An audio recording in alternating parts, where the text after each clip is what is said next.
All right, welcome back, folks. It's session 12, and this session is going to be a bit of a bittersweet session as we're coming to the final conclusion of Dave the Diver, the base game, and the Dredge collaboration, right? The last session, we also concluded our Dredge base game closing remarks. So today is likely the day we're gonna be doing closing remarks for Dave the Diver. Step away for a bit, maybe come back in another half a year, 6 months, something like that. It's incredibly bittersweet for this one. I'll have more to say about that at the end of the session. So what we did yesterday, last time, we finally reached Diamond, so we cleared the Diamond rankings.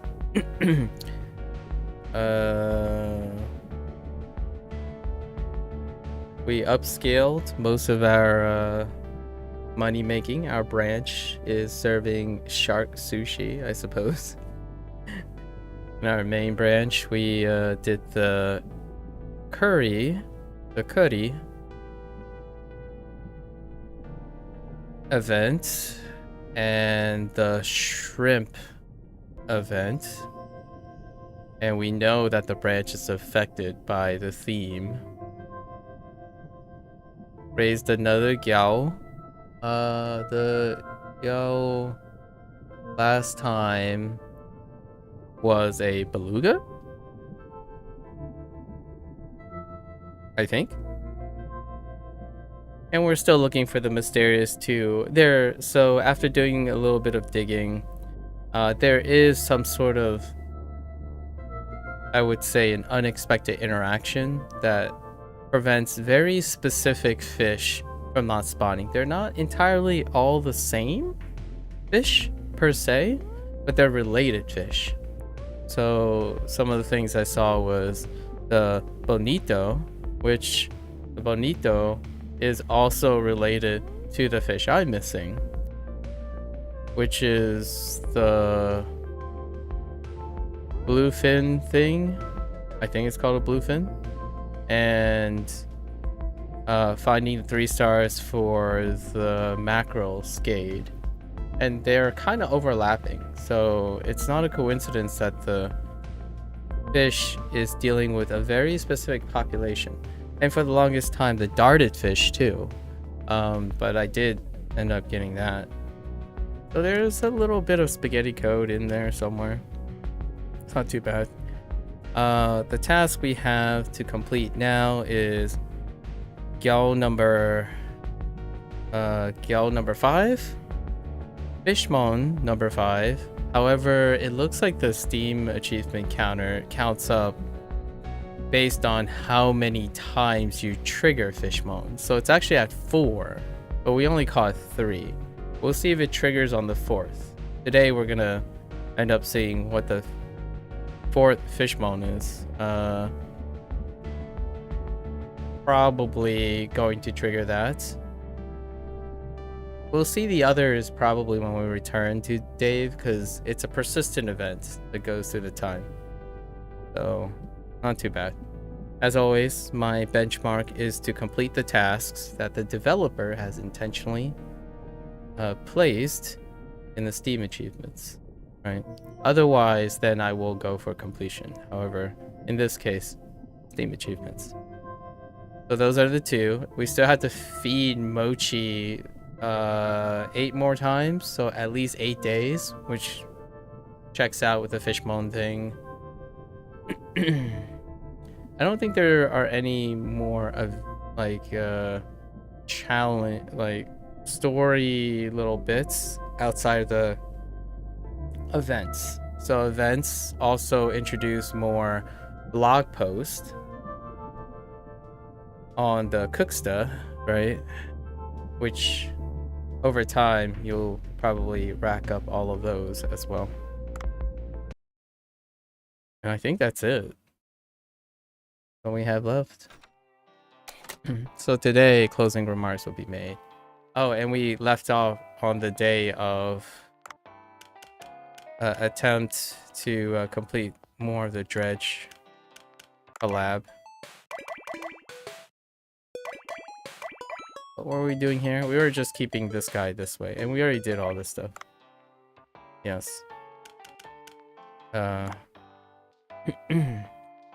Oh, and level 20.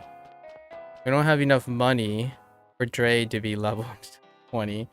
The level 20 upgrade is 100k, which we do not have 100k. So I think we're just gonna reinvest.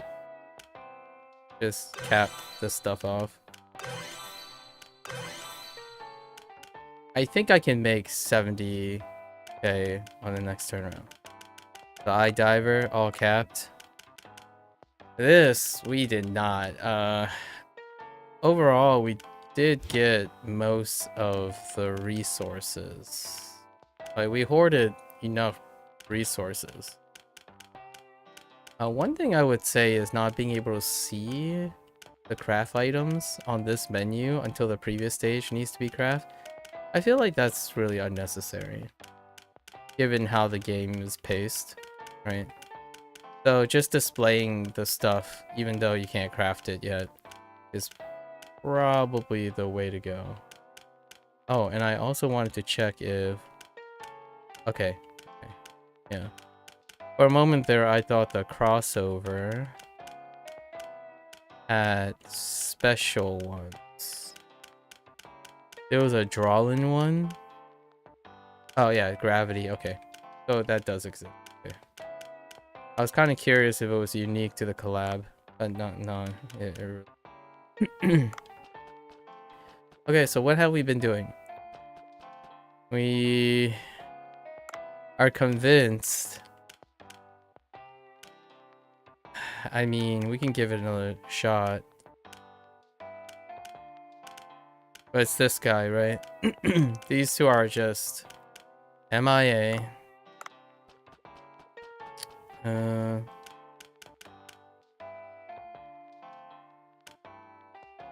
We only have to check the fish farm.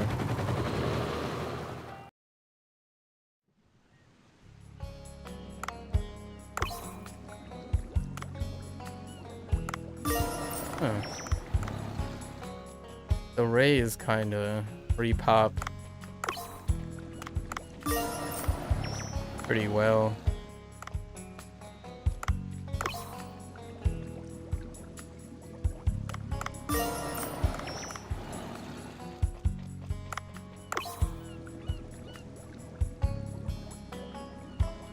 Did the big guy just repop? Oh, dang. That's unexpected.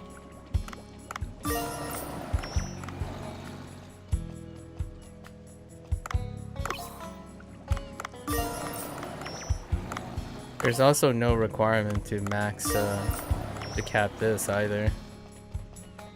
So they have a few upgrades here as well. Back to the boats. You know, a new day, new optimism. Let's take a dive and see if these peeps show up, right?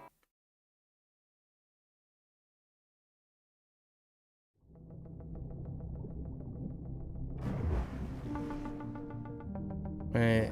Basically, we just blitz down to 50 plus.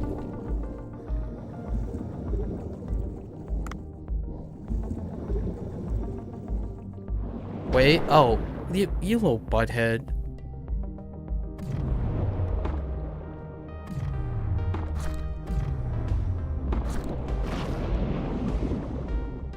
Alright, I'm taking you with me, buddy.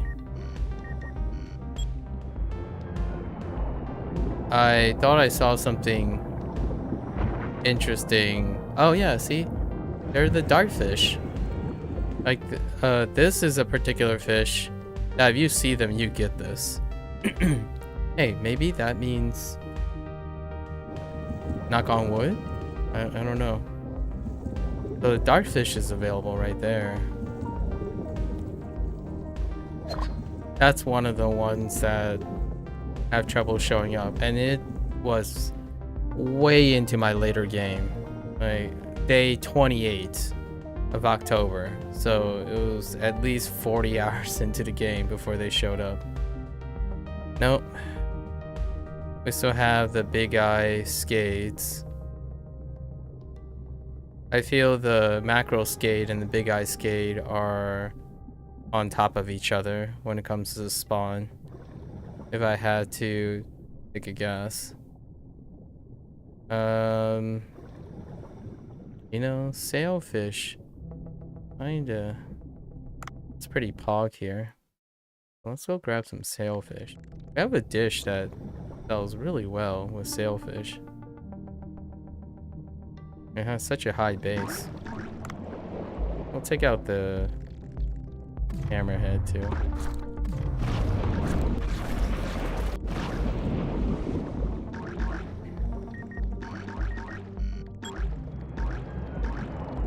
Really expedite it, you know?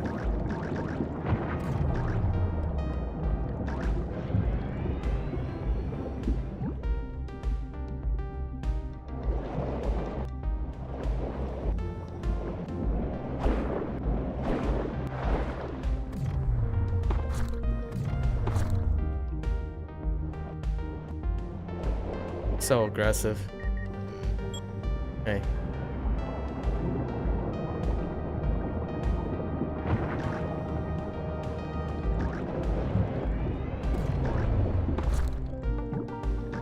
You're coming with me, buddy.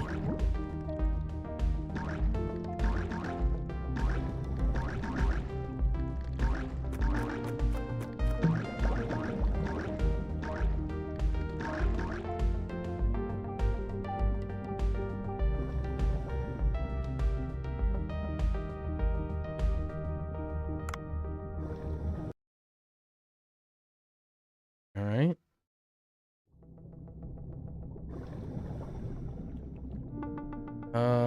I think this is pretty much set in stone. Nothing to write home about here.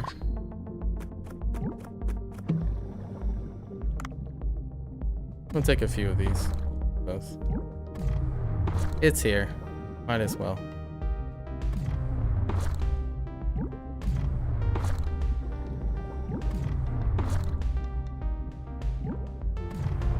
It's so rapid. I think if there's an MVP zone, it is Limestone Cave. Like, holy heck, this Limestone Cave. It might as well be renamed Treasure Trove Cave. I mean, even the anglers at this point, because if you are aware of, if you've gone through the game, even the anglers are valuable.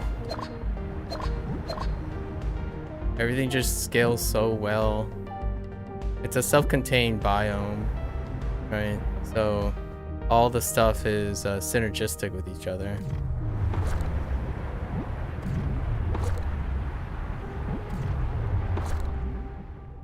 One-stop shop, more or less. You're not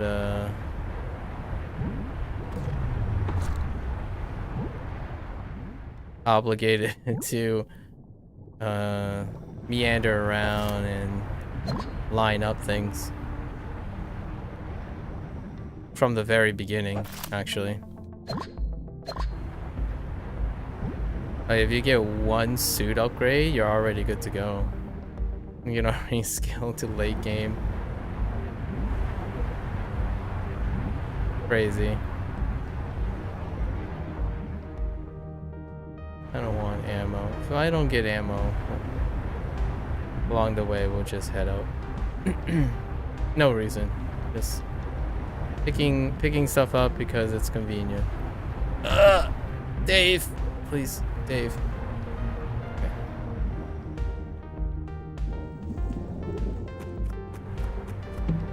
Okay. You know, if the game gives me ammo, I'm going to use that ammo. The game is saying, no, Dave. Stay longer. Come and play, Dave. Come play with us.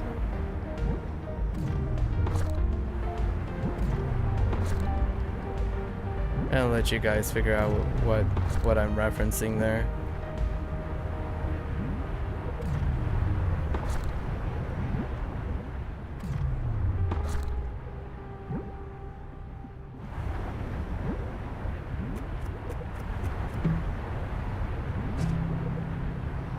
Alright, now we're piecing out.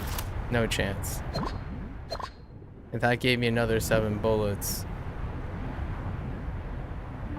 I call shenanigans.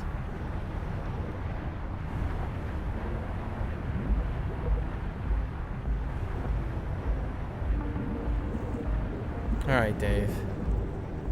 It's time to finally make our exit.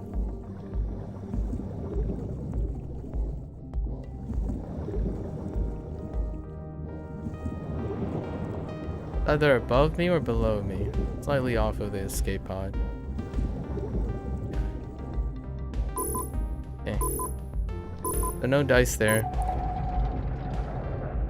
And then now it's the afternoon. So we visit Bancho. This is our new routine. Yep. There's raise 5 Gyo. There's our 5th one. I wonder what it is. Is it a different one? Oh no, it's the same one. So you don't have to get 5 unique ones.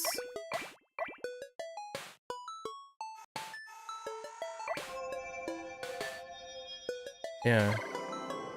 So we didn't do something different there. Yeah, we got the devil fish again.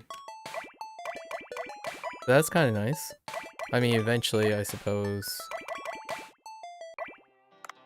Well, eventually try to get all of them. Not this time around though. Unlikely. So the Steam achievements are just counters. Non-unique counters. Which is kind of nice. I'm not sure if that was intended or not. Now we head to the sushi place because we have to feed Mochi, cute little Momo's cute little kitten. Oh hey, and this guy's here. Oh yeah, that's right. Afternoons. Oh, we can buy another secret. Fried habanero fangtooth. So looks like all the secret recipes use aggressive fish. So far, anyways. Let me get these truffles off here. Ooh. Buy all the procure stuff. Oh, there, little Mochi. I don't have any high quality cat food for you, Mochi. I wonder what the difference is. Or if there is a difference.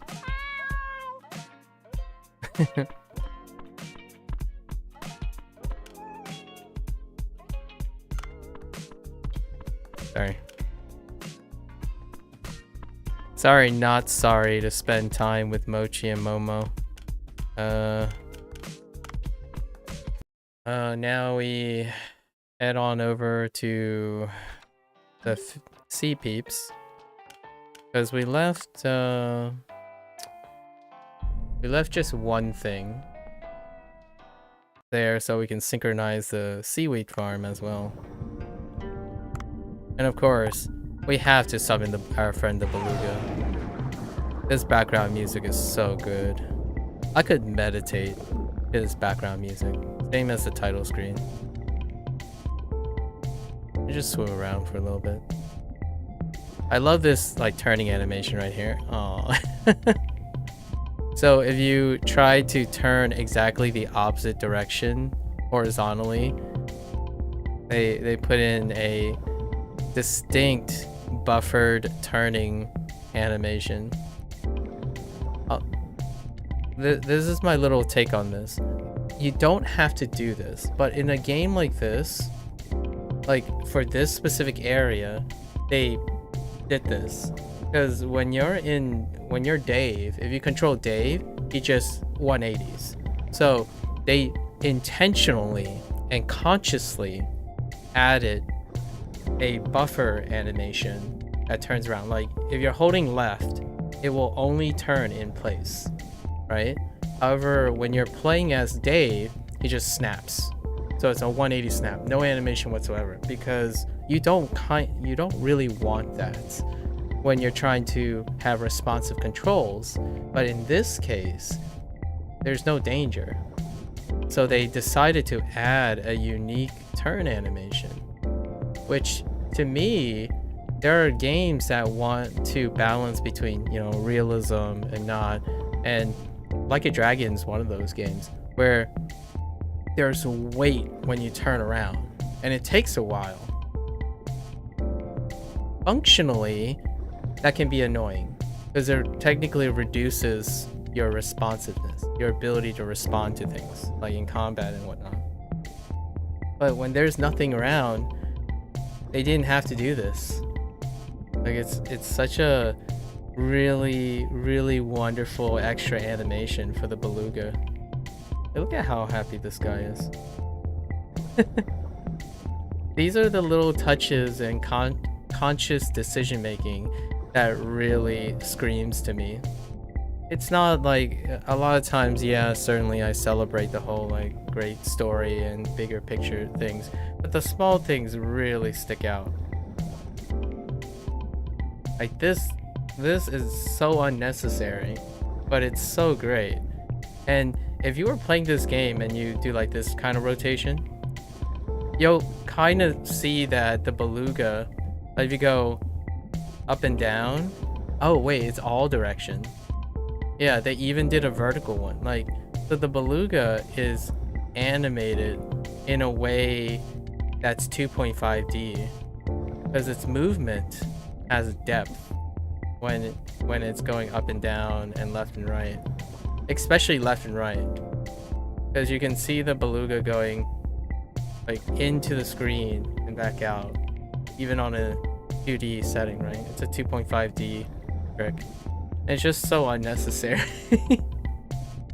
What this is great about is that the team is so compartmentalized in design, not like in like the literal coding part. Is you can see that if you go to a new region, it might feature different types of movement sets and animation. In this very specific map right here, the movement is different for the beluga than anywhere else. But this game, if you think about it, outside of Dave's core movement for the fishing part, everything is different. It's so impressive how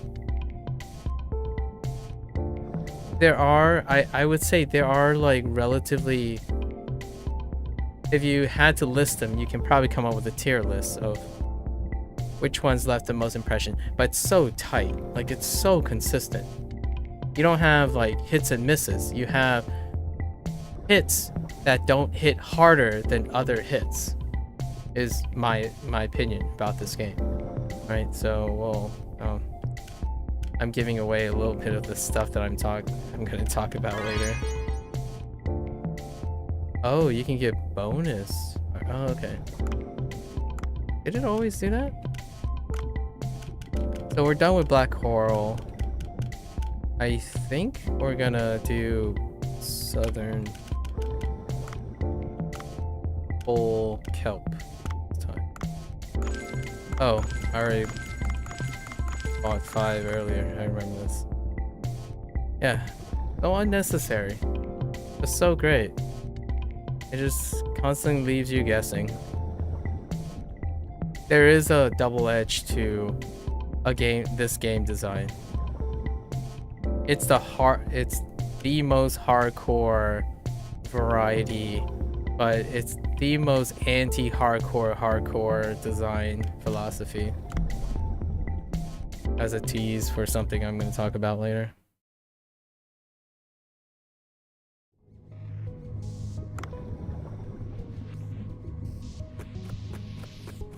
Like, they totally full send. Unapologetically full send it. Alright. Let's see if the Norwal is in the center or in the top right. Top right it is.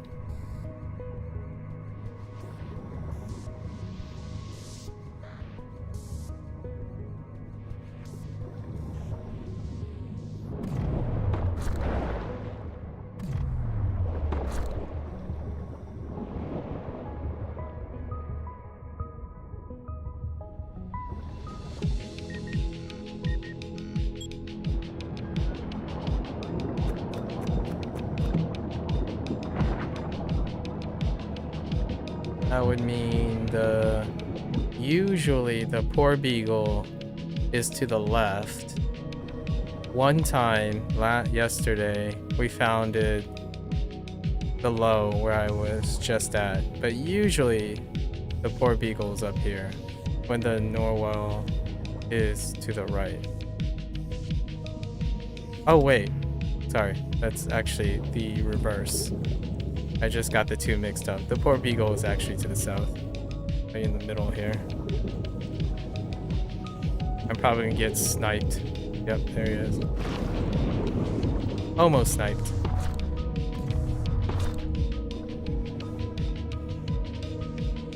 Okay. And then the Greenland is to the southwest, underneath the glacier thing here.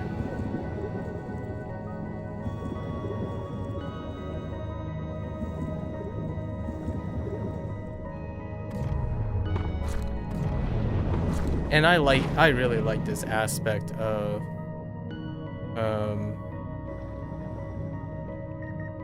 Dave the Diver.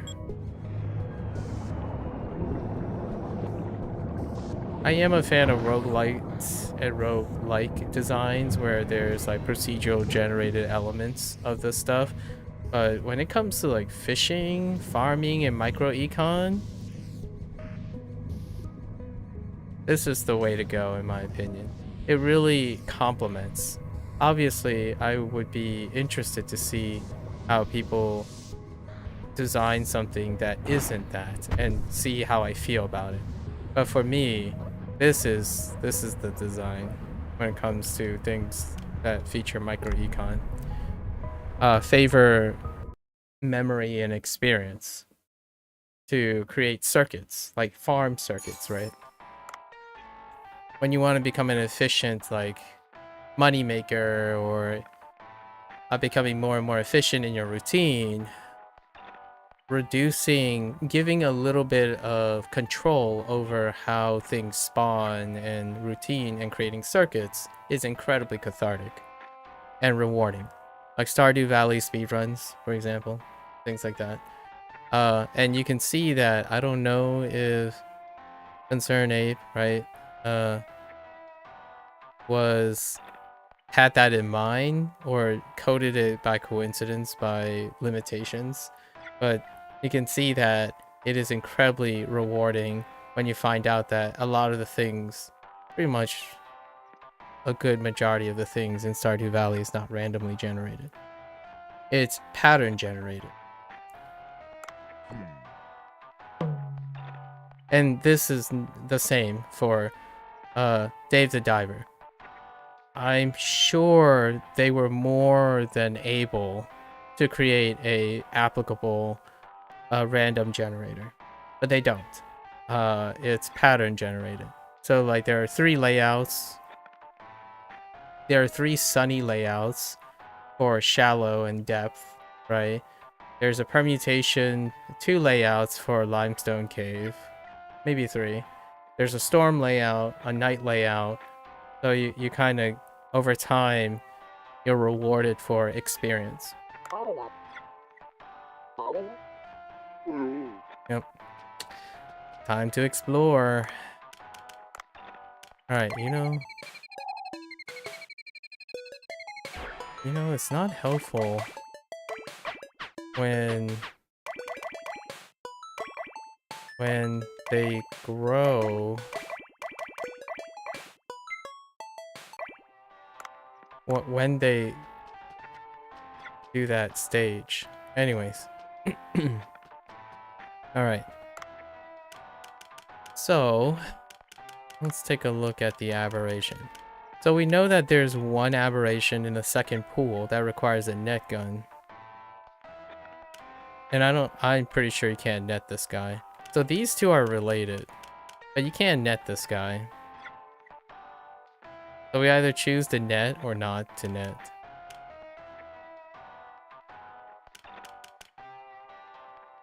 I couldn't hit them anywhere. There wasn't a... This guy didn't have... like a vulnerability anywhere. Or we can go for... Only the crab pot is available here.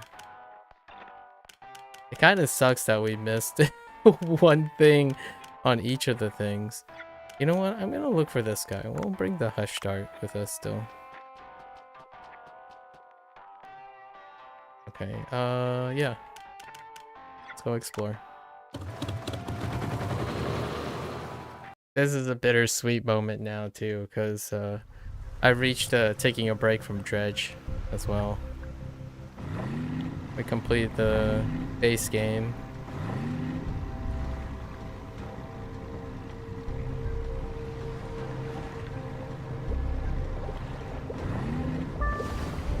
Ooh, this is the first time a ring showed up.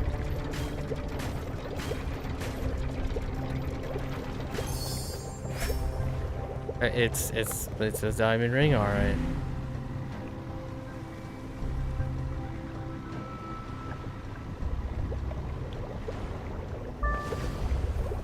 Broken monocle.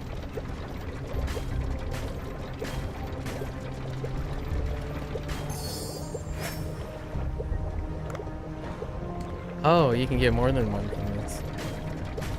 These are supposed to be the sapphire earrings. Pearl earrings. Oh, wait, pearl earrings. I think there were sapphire and ruby as well in Dredge. Okay, so we're gonna try to find that large guy. Go here. I think the 3 fishing spots.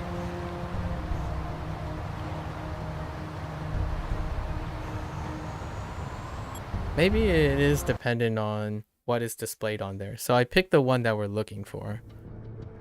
It's this guy, wherever this guy is.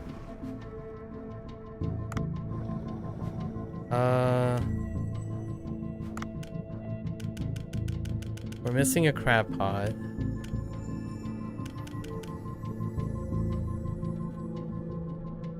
And I think it's the second depth, not the first one.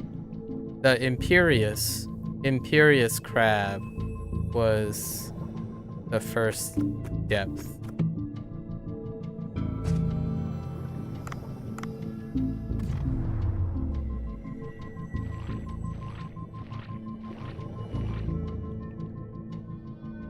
Some of these things are kind of dangerous. They're pretty aggressive. They approach pretty quickly. We're just grabbing thinking we can grab like a trank harpoon or something.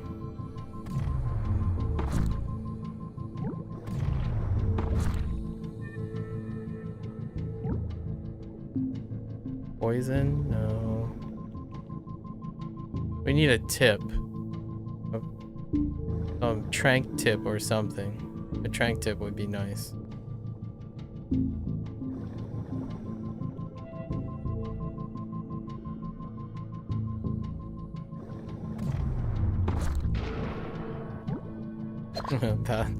I didn't realize they attack like that. That was dumb luck.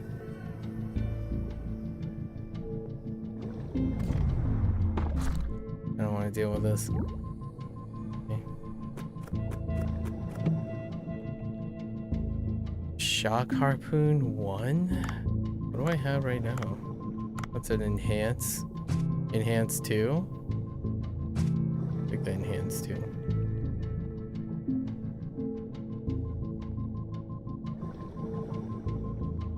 Looking for a trank harpoon. If possible.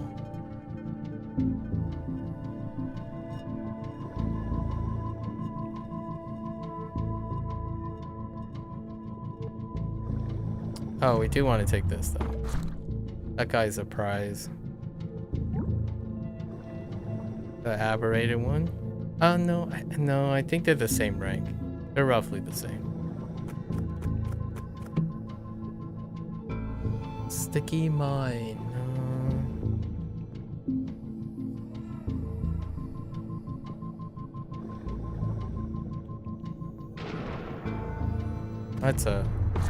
That's a pretty far charge. I don't like that.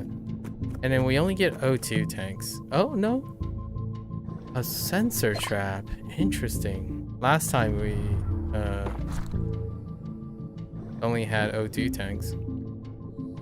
Interesting.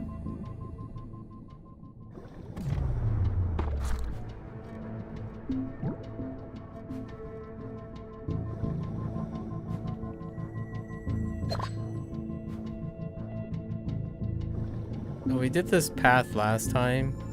I need to go higher. It looks like there's only one layout. So this is just one layout. That means we have to wrap around and go up.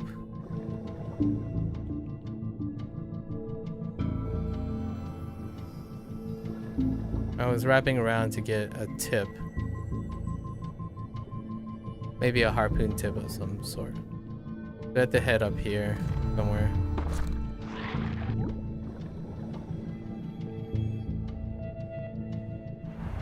Oh, that's right. I've got what I was doing already. I need to look for crab locations. That's my other motivation for cycling around. Oh, there it is. That's the guy. It's the gazing hammerhead. Okay, it's fine. It's just a hammerhead attack pattern. That's fine.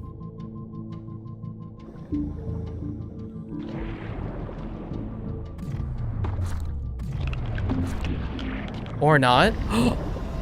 Oh, it can drain? Oh, that's kind of cool. Wait. It's asleep and can drain? What the heck? That's kind of cool. Oh, that's where the drain gun thing is from. It's supposed to be an eye. Oh, okay. Alright, we got it. It's fine. The gazing shark. Yeah. Alright. Oh, we got it. It's a cone effect. That's probably how the gun works too. A cone. Now we're looking for places to drop a crab trap. The other guy's not nice. The stingray thing, the devil ray thing, that's not nice.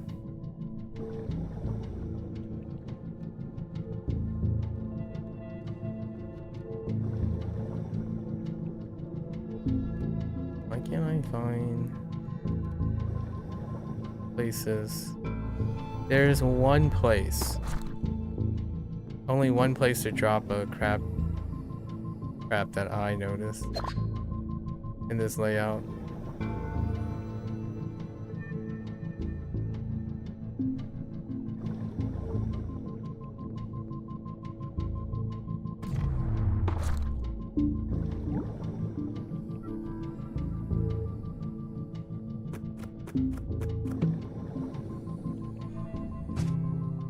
At least last time.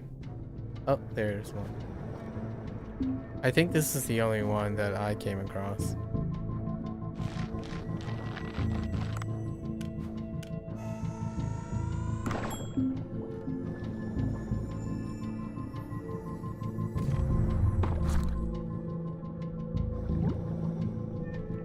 Let's see if we can find another.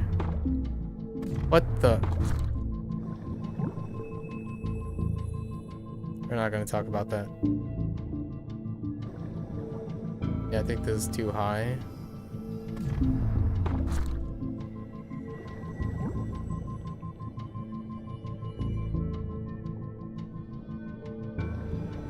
Oh, actually, there might be one in there. In the location with currents.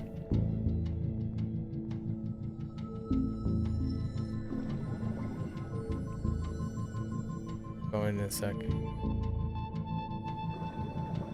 This guy's ready. Come on. 3 stars and we're good to go. First try. 2 stars. Feels bad, man. Let's go find another.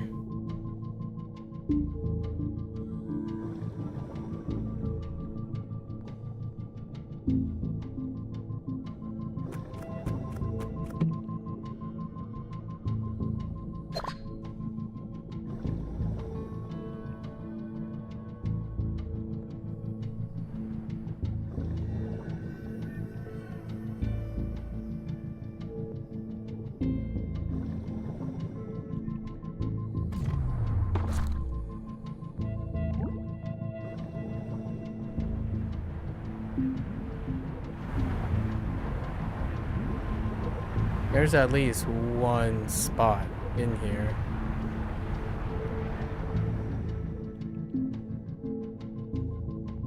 Or not.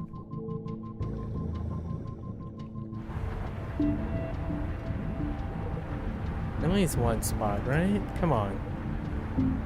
Come on, game. Don't do this to me. Do I really have to come back and RNG one spot?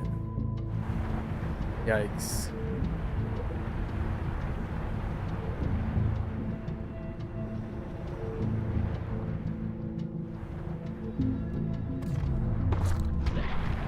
Ow!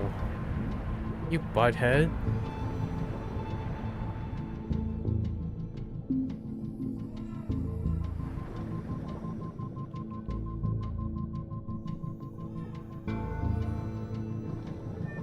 I feel they at least include 2. At least 2 spots. Come on. Don't be like this. We're on the far west already. I might have missed it. Retracking now. The sudden turn up. Missed it because instant turn up.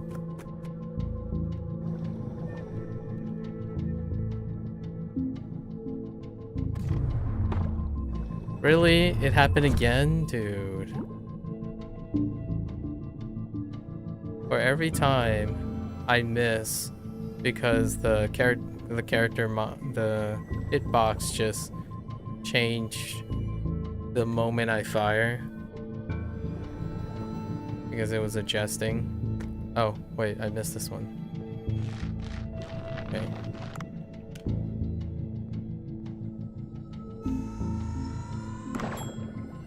Come on. No whammies, please.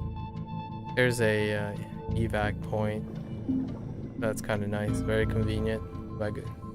On the way back. I can carry a lot more fish.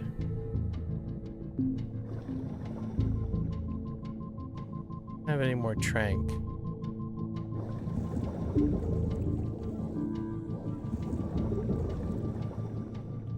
Oh, here's a 3rd spot. I missed 2. Man, I really wasn't paying attention, huh? Alright, so there are 3 spots. I'll take 3. For sure. I can't complain.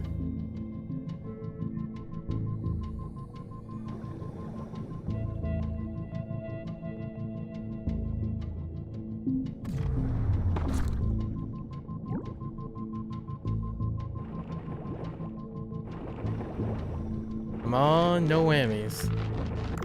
There we go. Clap. Nailed it.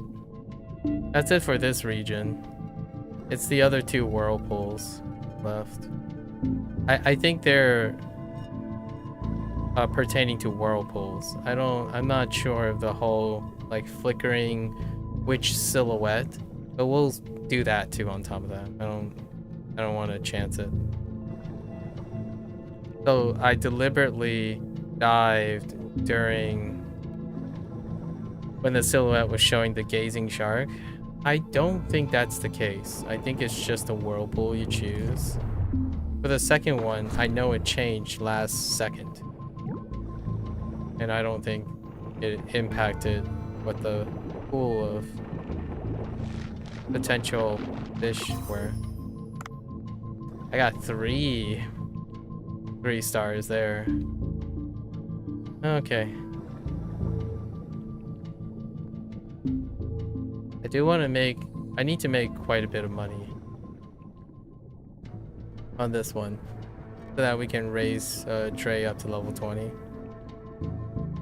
It takes a lot of money to raise employees. Holy heck, man. That's some massive scaling. It's like a 20% currency bump.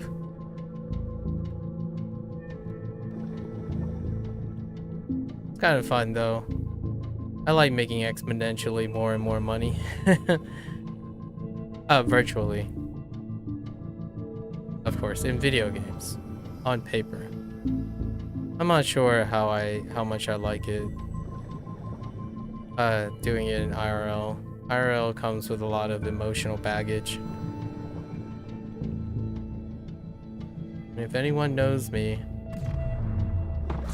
I'm not the biggest fan of emotional baggage.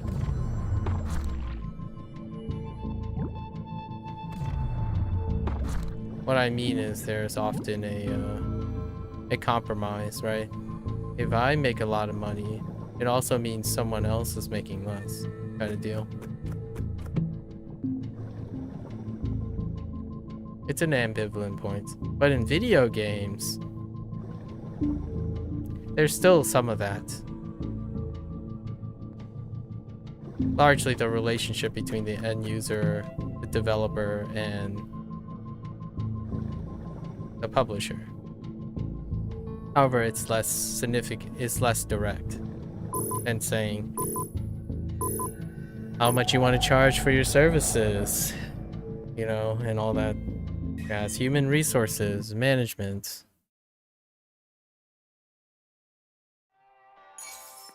All right. Oh, we got an eyeball. Oh, is that an eyeball?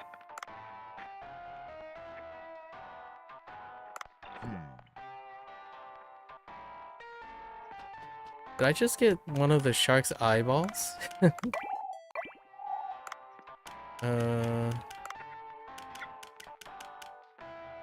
Getting close. So these belong to the two whirlpools. The first whirlpool is just a crab pot that I forgot that there's 2 levels. This one is going to take two trips because we need a net gun for this guy. And we probably cannot use a net gun on this guy. We'll try anyways. If it comes around again. Alright. So the hooded figure, right? The hooded figures don't show up at our branch. So they can operate as normal. And that's where I thought, and then the events turned out it does affect our branch. So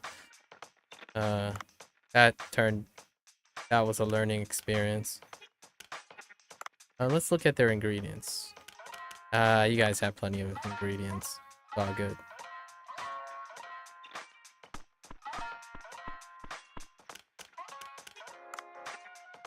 We got a lot of flames.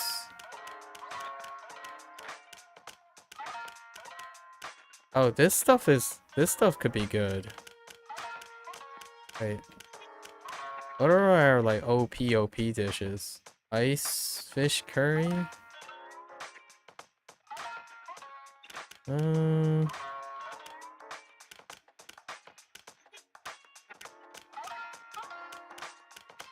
actually think this ramen is pretty good. Let's see what it takes.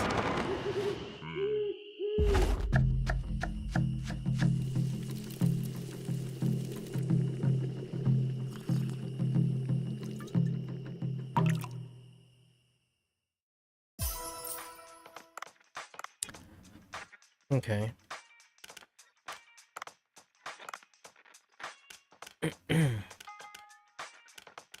Let's see what grade 8 eggs. And also use bowl kelp. Grade 8 eggs, huh? That is easy to come by because we can actually build for that. Huh. Alright. So I gotta remember to include normal food. But man, one prize catch is so much money. What the heck, man? There's one prize in each pool. And then we're just placing the rest.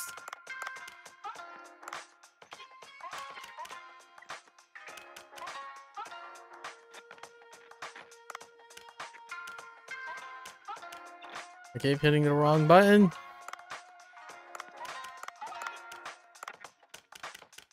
Don't worry, I remember.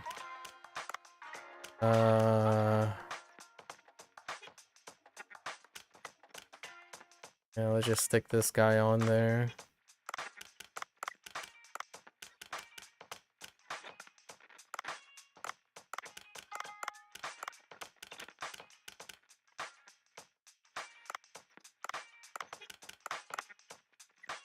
Money! Money, money! It is a short service, though. One of the drawbacks. Although the traveling merchant buys the rest, which is the offset.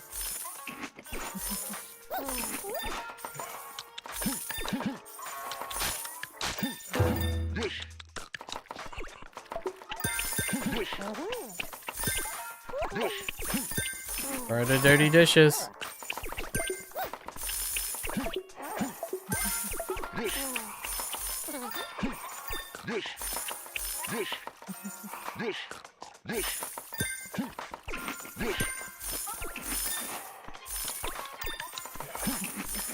No dirty dishes.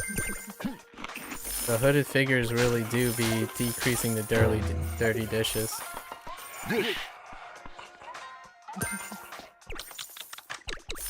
Well, actually, we didn't make that much. I think we should have kept the shark. She still buys the sharks. Fine. Huh? How much is it? 19,000?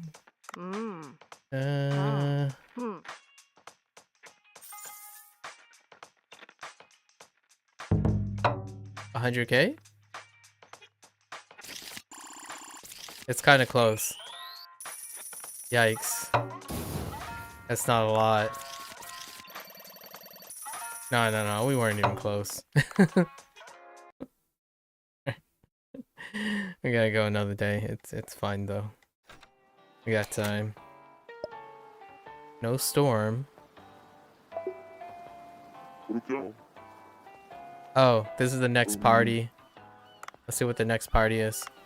Lobster party. I got lots of lobsters. A world-class tourist, and we are happy to announce that the Lobster Party Festival, where you can enjoy fresh lobsters caught in the blue hole, will open in 3 days. We urge nearby restaurants to participate in this fantastic opportunity. Fair enough.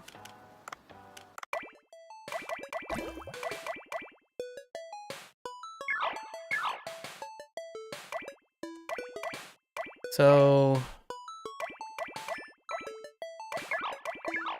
Okay, you can only train in the afternoon, it seems. For sure. So what do I do now? So I want to make this guy lean. So we're only going to feed it like half. And then that's it. And we're going to try to train it while not showing you any affection. Ooh, that's a deep cut. There's a deep cut in there. Only discipline and feed the dude without showing any love.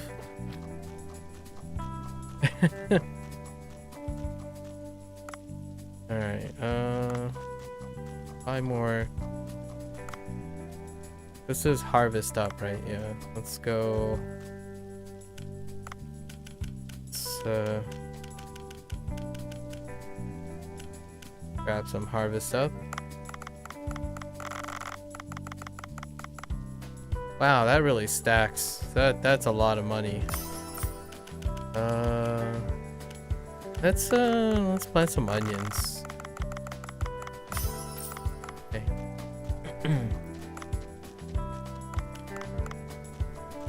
Oh, you know, we don't have to store them. It'll just subtract from my inventory, so we don't have to actually look at it. Now I kind of want to get more chickens. Nah, it's really not that necessary.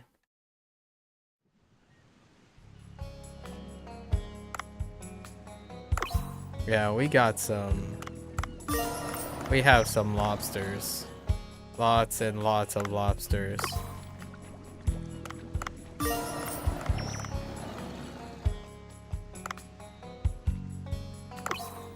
Wow.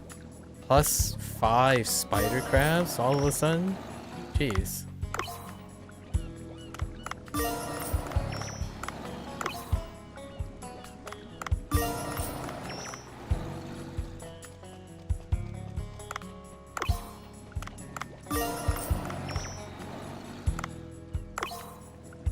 I still haven't done the night dive for the scorpion or the zebra shark.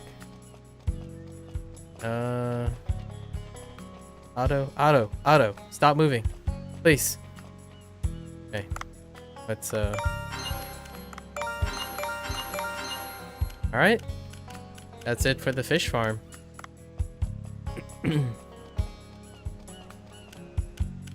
Everything is being maxed, you know. We'll try again. We'll dive and see if, oh, you know, an event might change the distribution. A lot of times the event can affect what spawns more frequently. So let's see if this lobster thing. Lobster doesn't really affect fish since they're crab pots, but still. Let's see if the layout changed. This is, yeah, we're familiar with this layout. Let's go straight down. I don't see anything new at the moment. Oh, I do see something new. Yeah, what I mean is the layout is slightly different.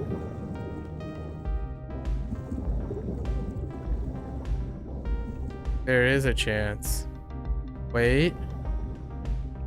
Dang it.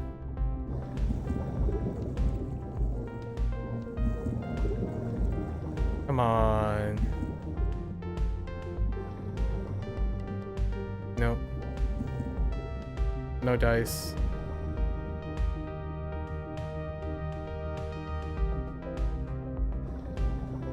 Yeah, still just, same guys. Can't be helped. I mean, it's alright. Things are okay for me as long as I understand that they are reproducible. If they're reproducible, I'm pretty okay with it.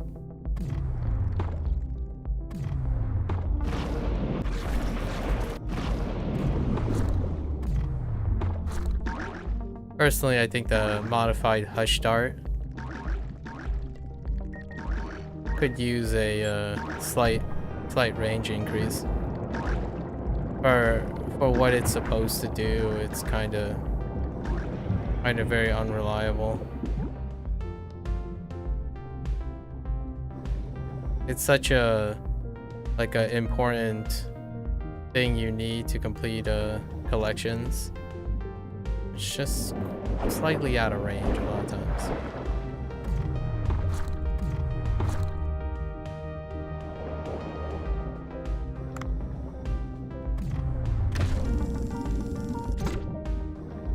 Can't let that guy interfere. Heckin' Barracuda.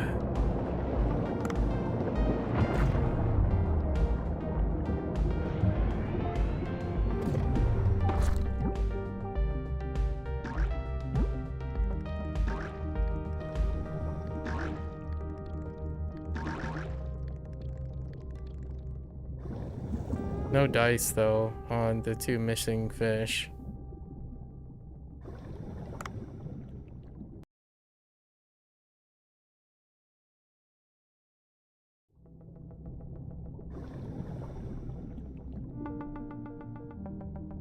Chill.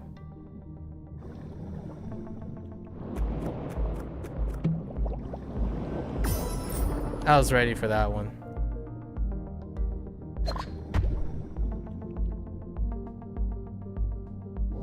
Okay. Let's go look around a little bit more.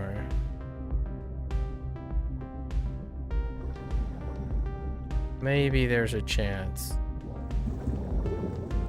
I don't think there is a chance.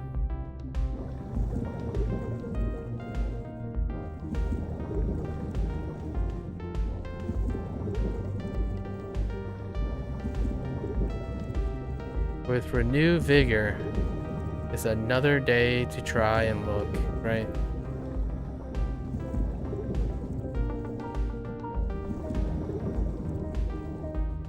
Okay.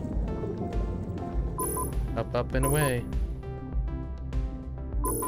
I was thinking if I could take something with me, but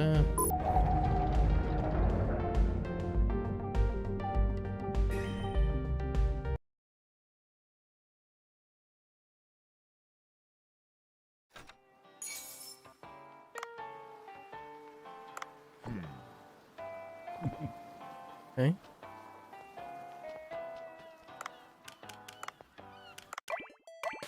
I'm gonna discipline you. Discipline really works when it's in this stage.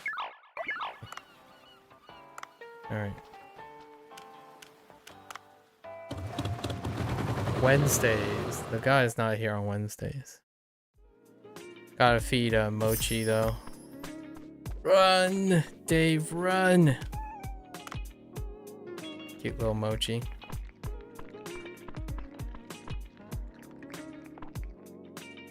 Oh, I forgot to dispatch last time. That's okay. Not a really big deal anymore. Alright. For now we just head to see people.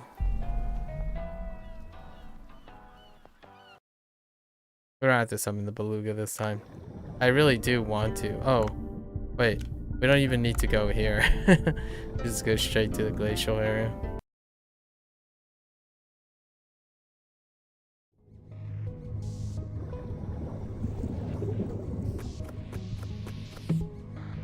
Ice gun doesn't really work on the Dunk Leo Steas.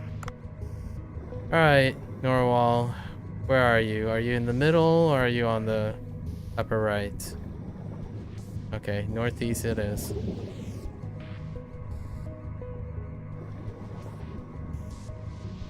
Quick and dirty.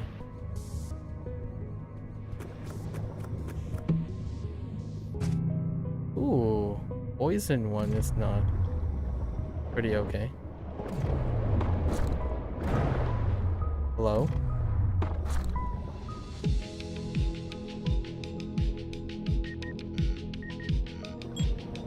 Alright, that means Mr. Poor Beagle is here. ready to attack us off screen. Where are you?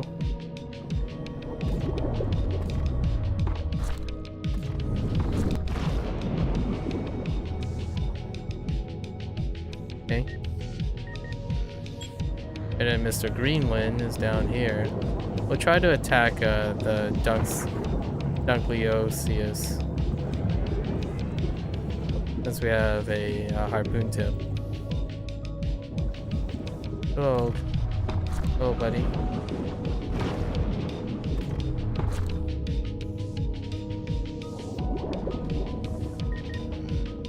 Okay.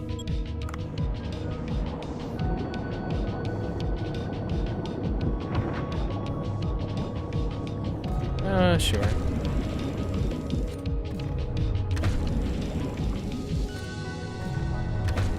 Oh, actually, the guy is probably not vulnerable to poison, now that I think about it. Alright, we have one chance at a weapon up here. Or not. Just kidding. We're out.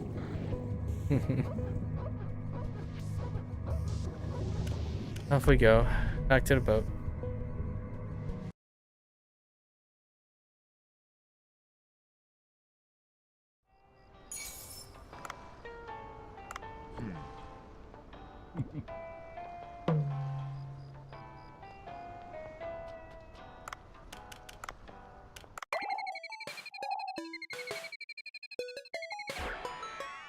Interesting.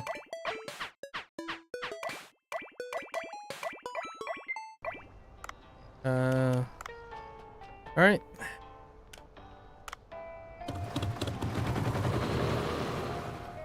Get that money. I think we can afford to train once.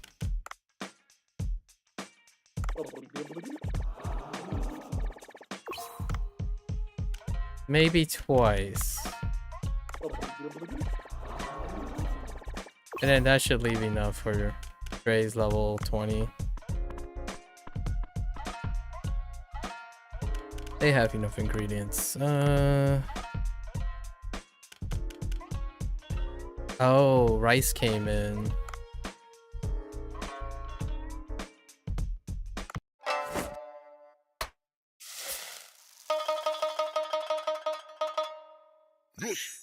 The rice came in.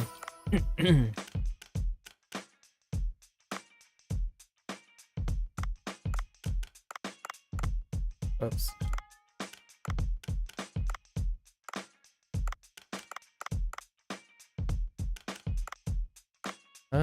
Can we improve that one menu? This thing? No, not this thing. This thing.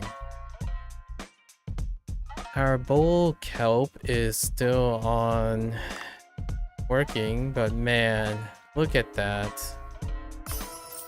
Yeah. I need more soy sauce. I need some sauce. You know, the procurer.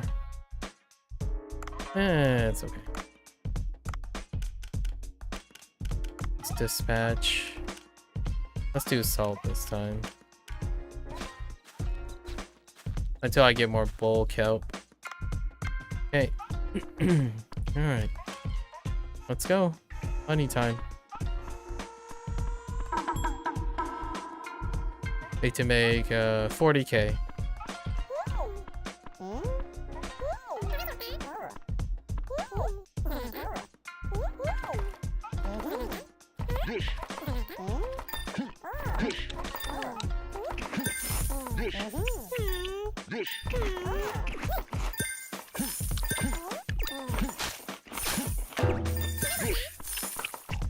Gotta find dirty dishes.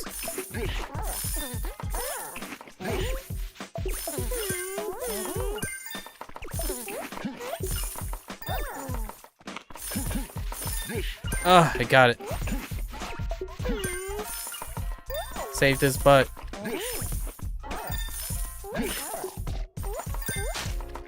No! El Nino, don't! Oh, yeah, yeah. I freaking... El Nino. Holy heck. I swear. I saw it happen in slow-mo.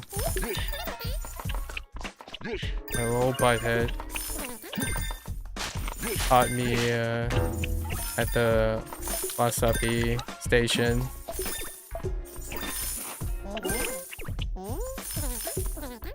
Oh, even Dre dropped one. Oh, we ran out of... Dang.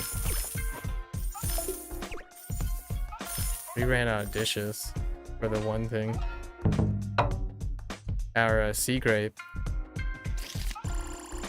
Sea grade jelly dish. What was this thing? What was 1114? What did we sell at 1114? What the heck?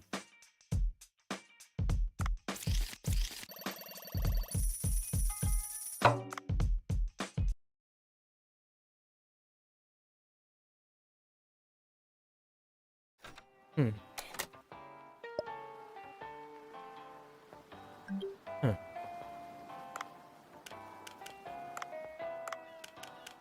9 of ingredients. Interestingly enough.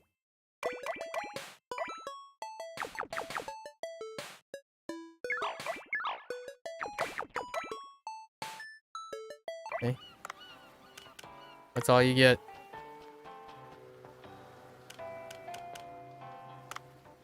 The farm's fine.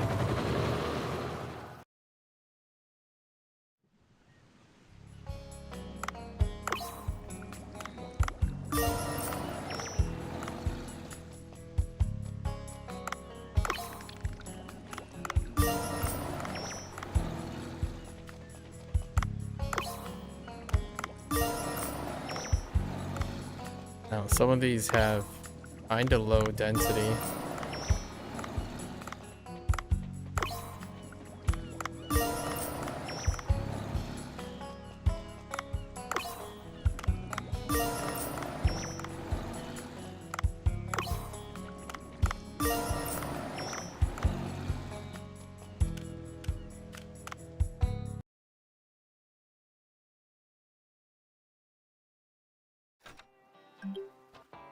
I think we're just gonna wait on Storm.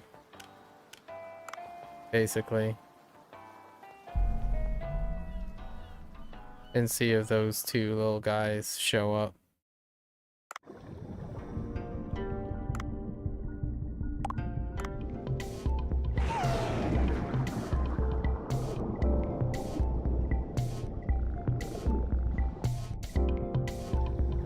I don't think this saves any additional time at all.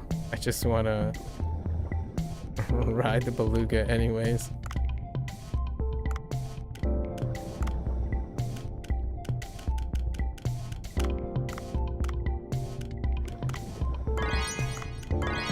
That's 60 bulk health immediately.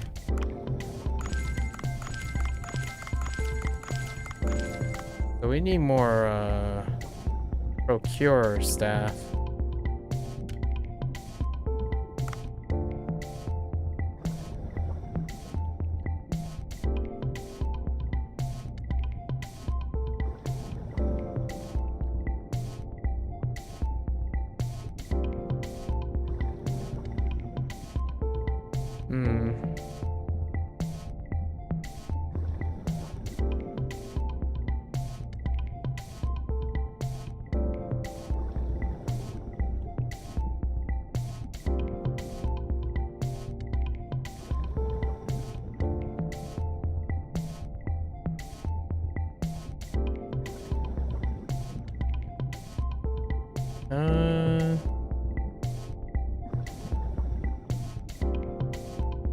Got one more. Oh, okay.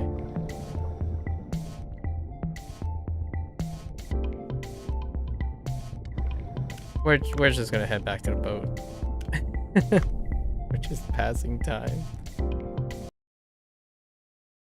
Don't need to shark hunt. It's all down to the farm and stuff.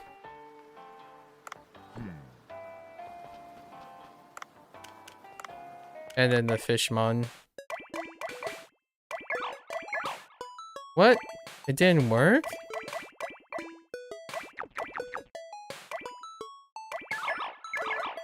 Why can't I discipline you? I don't understand. Okay. Let's go to the sushi place.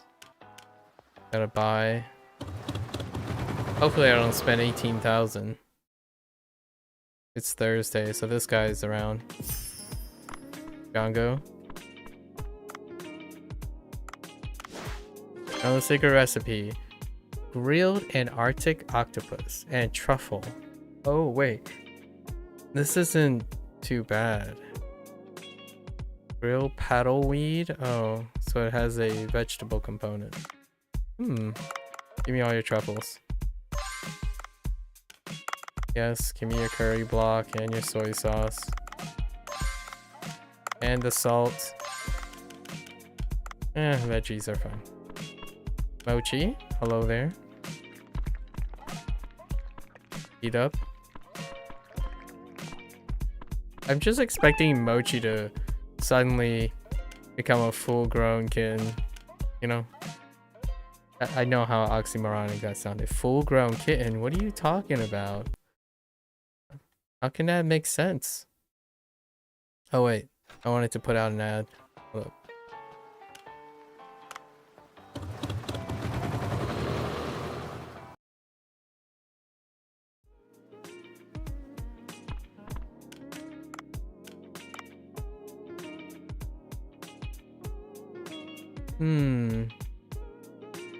Yeah, let's put out another ad.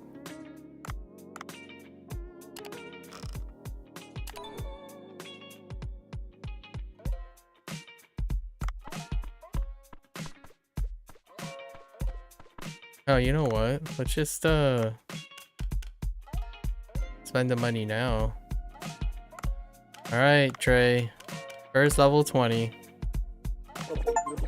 There it is. Leadership. There we go. Another task down. Now we have Mochi left and Fishmon, which is on Saturdays, 2 days away. We're just gonna pass the time. Watch Dave chill. Look at that.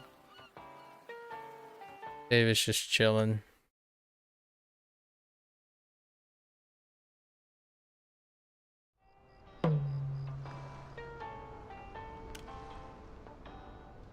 We got the salt.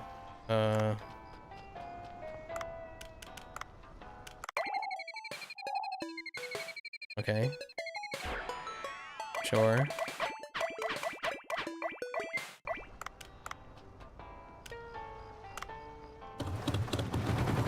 Get to our dinner service.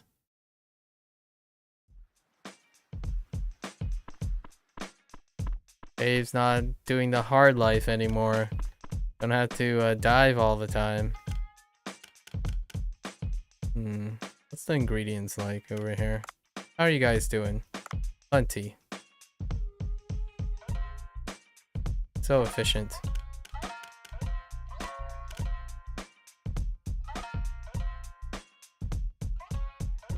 There's double inputs a lot of times.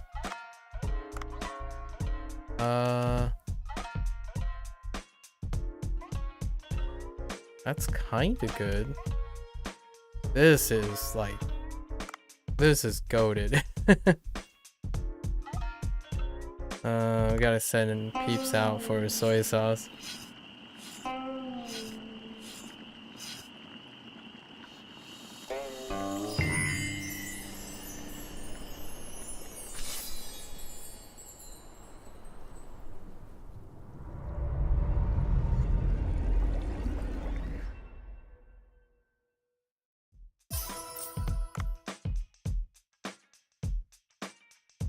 Level 7. Oh no. We're low on Kajime. Fine. Let's dispatch.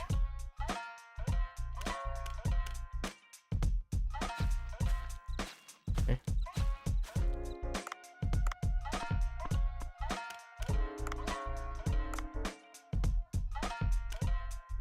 So can rely on the old faithful until we can't. Definitely running out of ingredients. Alright. But we don't need that much cash anymore. So that's kind of nice. El Nino, I'm telling you. You leave another empty dish or dirty dishes.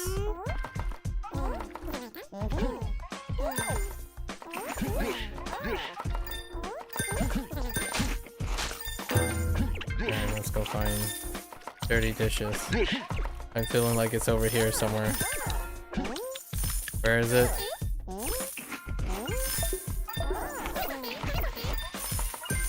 I got your back. Where is it?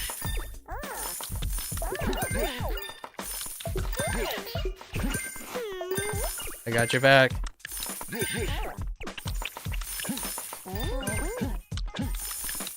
Alright. Nice. I think that's good enough.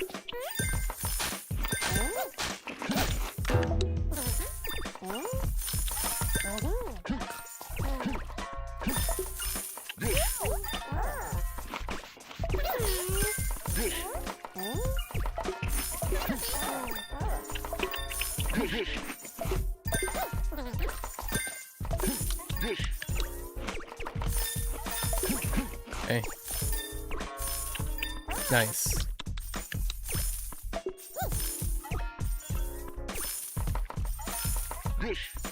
Alright. Hey, Dre nailed it as well. Good job, Dre.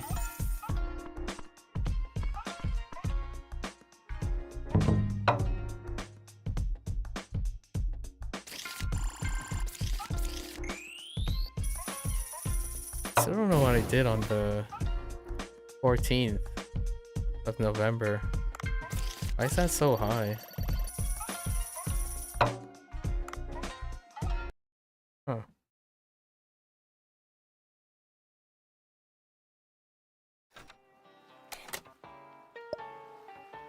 No storm.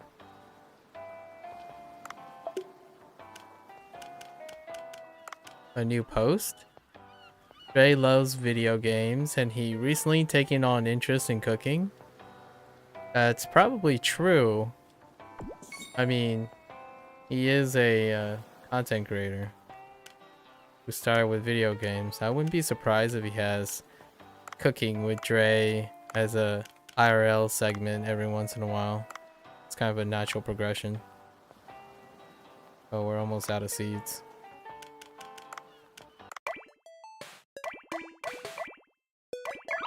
Can I discipline you? Or...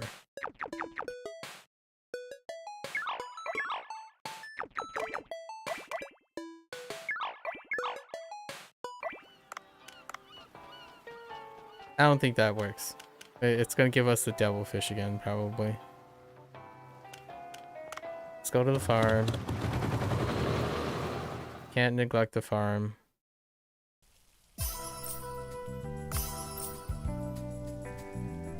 Dang. That's a lot of stuff at once.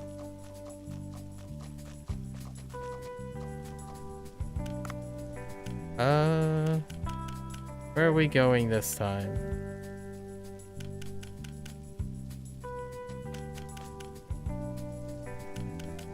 Wheat? Sure. And let's take these stuff out into our inventory so we can see. Alright. Oh, wait. We gotta make sure we're still paying Sammy. How long do I have you for, Sammy? Till December?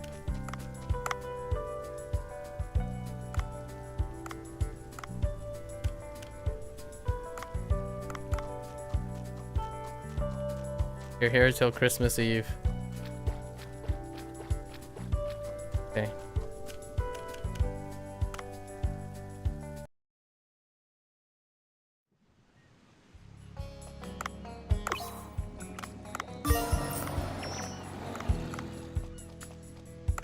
What am I keeping here?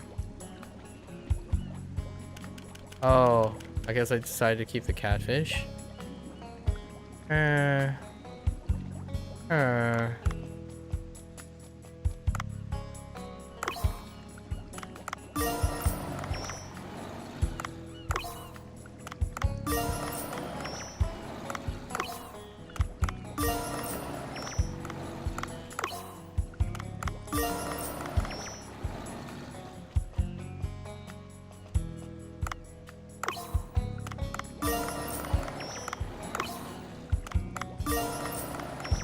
Okay.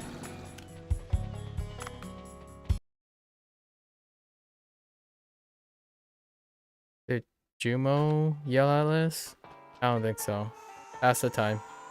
We're just chilling now. They deserve it. Well rested epilogue vacation. That's what life is when you have it set through all your hard work, tears, and sweat. You know?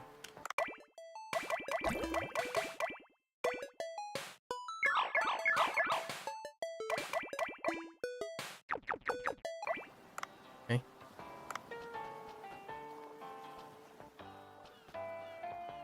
Friday. Alright. Gotta visit Mochi. I think we're close.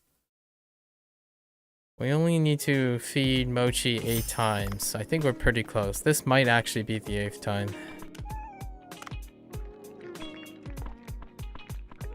Or the 7th. I guess it hasn't been a week.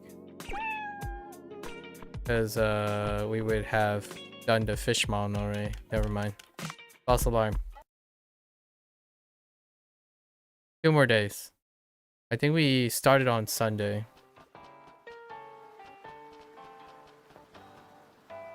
We're just chilling. Days on permanent vacation for a while. Indefinite vacation. Only diving to see people. All puns intended. Yeah. I think we're gonna... Oh, that's the guy I'm looking for. I'm looking for Pie.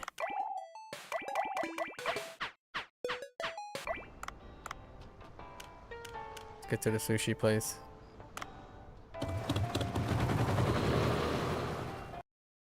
So we split between soy sauce and...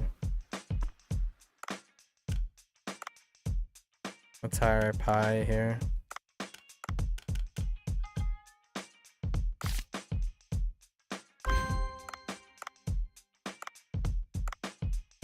Oh, maybe even... What about Caroline? I think we'll grab Caroline as well.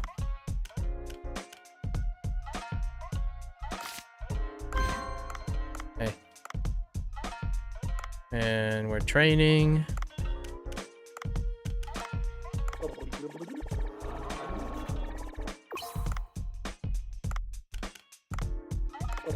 Okay, her procure is going up. Okay.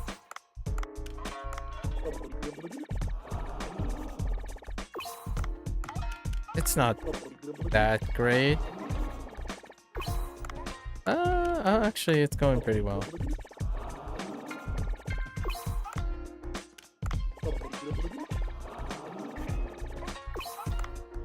About Pie? Where's Pie at? Old man Pie. The Pie that I'm familiar with is actually a female fighter in Virtual Fighter.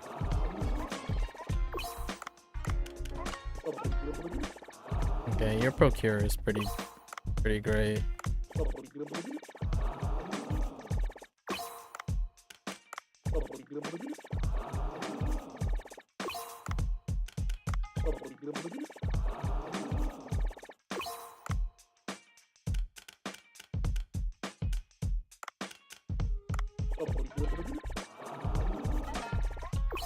Let's get them all to 10. We got plenty of cash. More.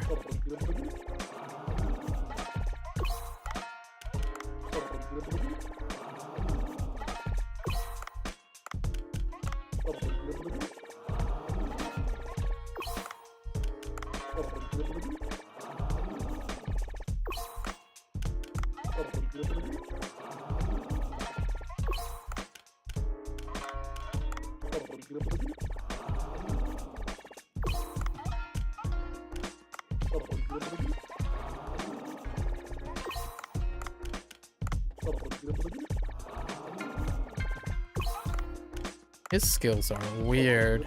His cooking and serving, plus procure is the highest. What the heck?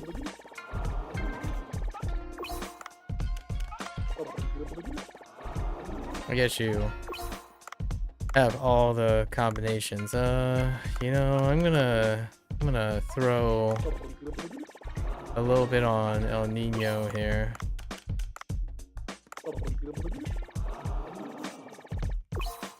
Cleaning master is not okay. Let's dispatch. So we'll have like some scent for soy sauce,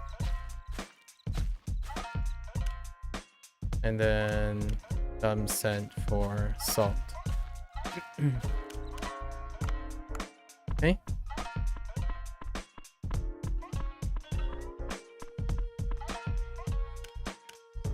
I'm sure they have more. They have enough to feed the peeps over at the branch. It's only Norwal left, I'm pretty sure. And we got plenty over here to restock them. I mean,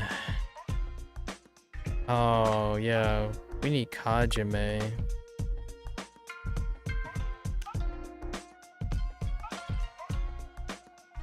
That truffle dish though.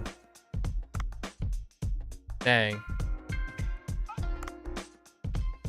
That's some fantastic. You know what? All right. Let's do one of these.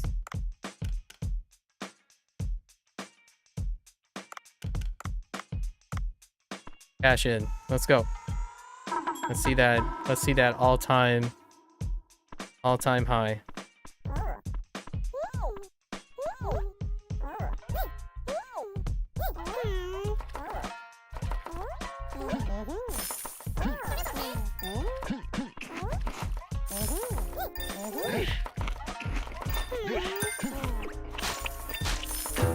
Alright, I'm gonna look for dirty dishes. Probably somewhere here.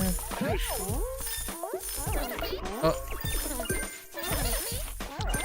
Okay.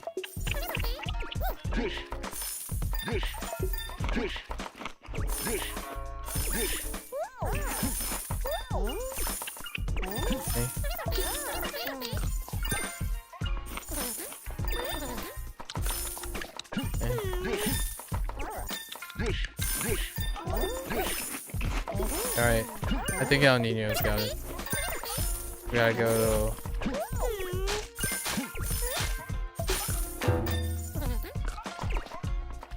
What the heck, Dre?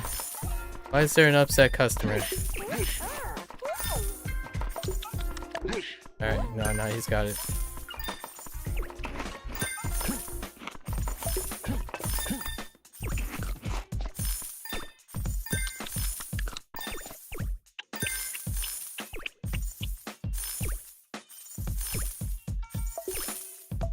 Oh, that wasn't actually that great.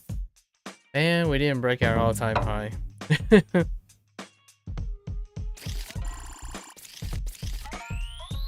I mean, it's better.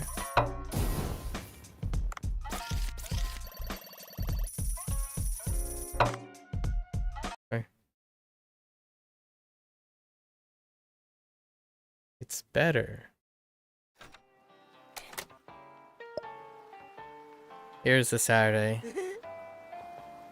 Indeed, it's a refreshing Saturday. What do you got for me this time? 50 meters, okay. Silvery Titan triggerfish. Okay. They're actually made of silver. So it conducts electricity. I think one can inflict damage using a weapon that can discharge electricity. Okay.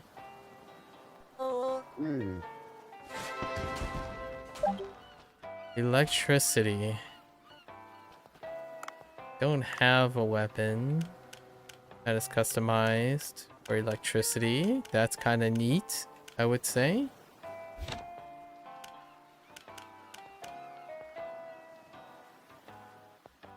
I guess we'll make the rifle.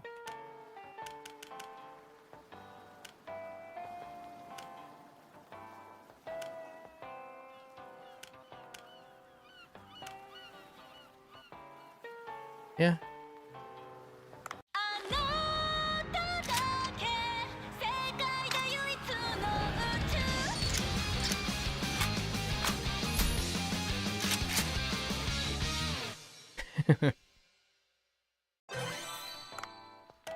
It doesn't get old.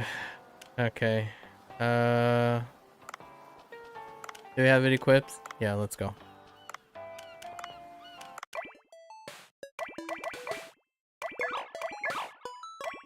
Don't work.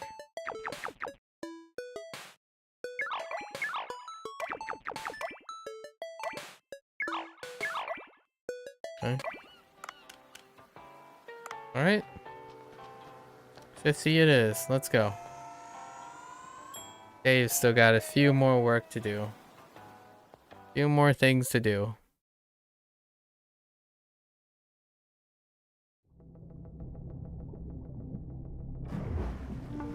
Alright, Dave.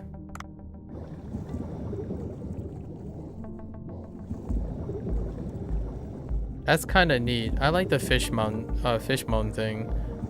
It gives you an incentive to create different weapon styles. Hopefully that becomes a thing in the future. Not over here, huh?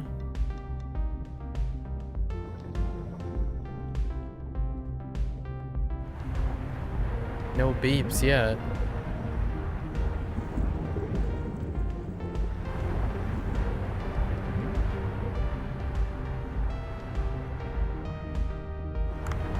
Do want to collect these guys.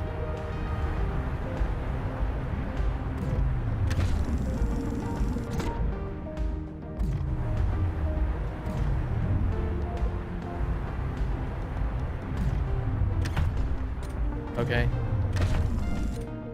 Oh, come on. The harpoon bouncing off walls is another thing. That's like meh.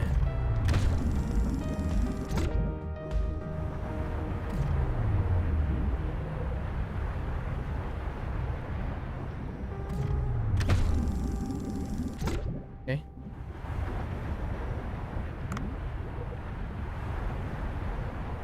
Waiting for the beep.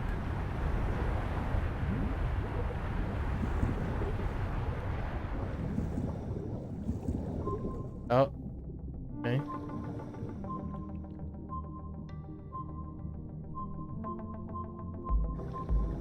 There it is.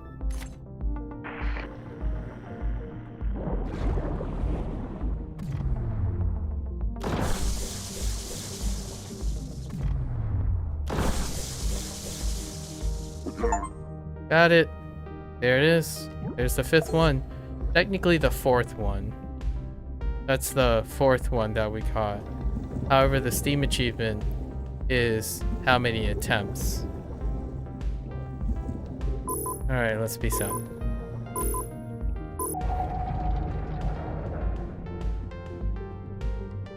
So, mochi is the last thing.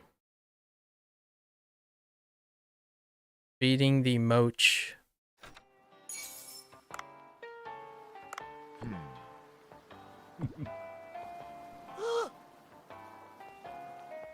Hard as nails?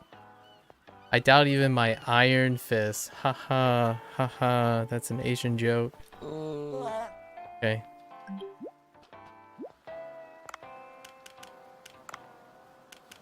Yep. There are 10? There are 9? 9 fish moans? Okay.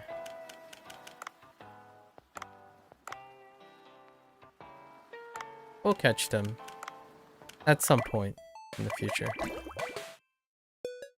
It'll happen.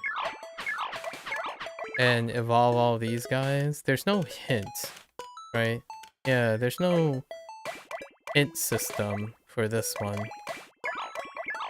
So it's not quite clear. I'm just trying different combos of management to see if I can get them.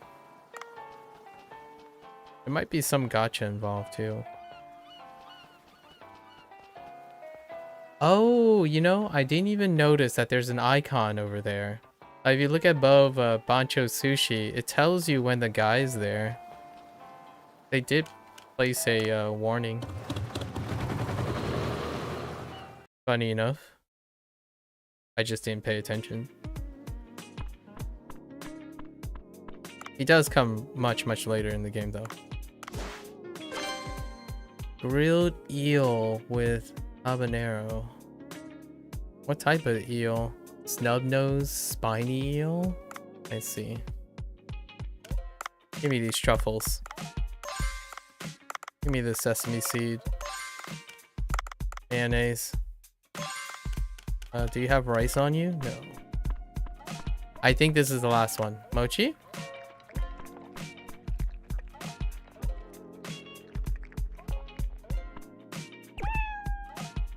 No? Oh, wait. Sunday. Sunday. Just kidding. Just kidding. Sunday.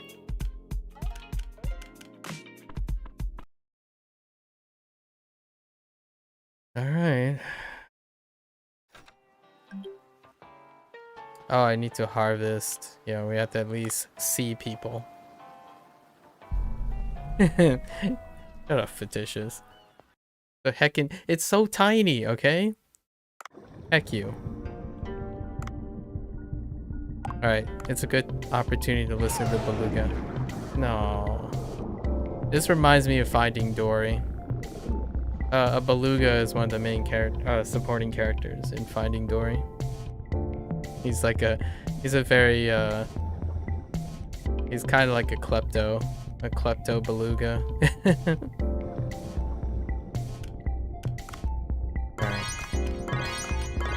Alright, we definitely have enough bulk help. It's time to seed up the Kajime.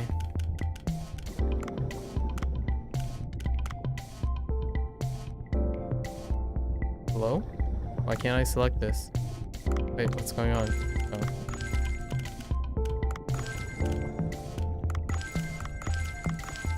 Okay.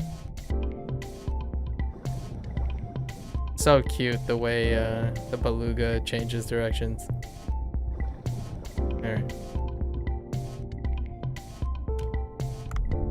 Going back. Dave's on break.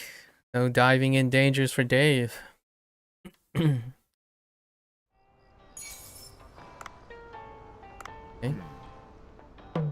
I didn't even check if I have any lobster dishes. But we're gonna redispatch these peeps.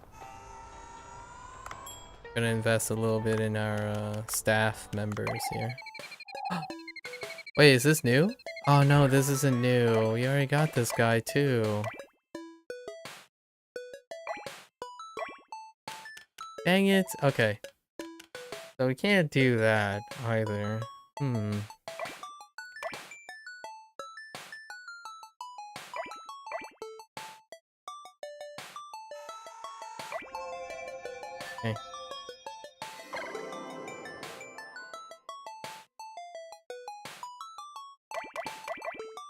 Okay.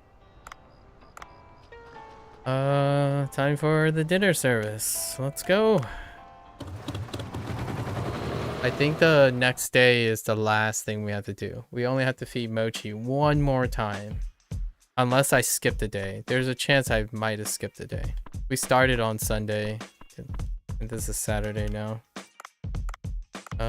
Let's finally raise these guys up, man.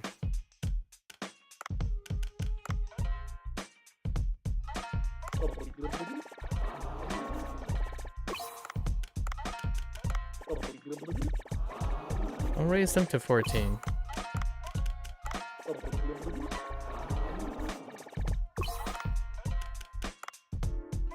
Man, the scaling is so rough on cost.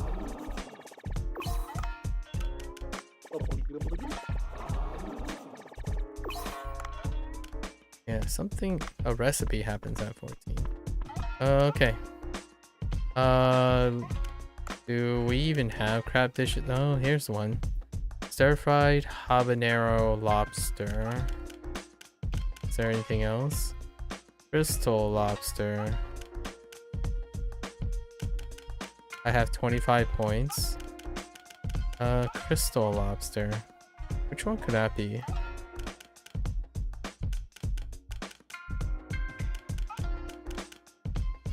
Eastern rock lobster. Let's do this one. I have habaneros. Sure.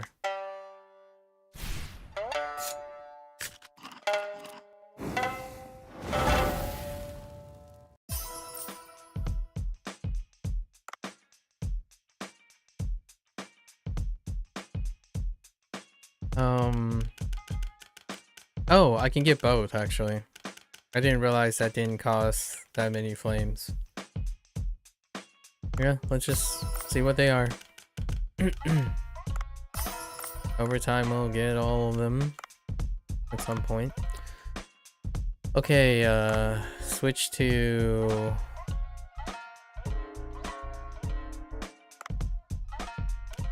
that doesn't help.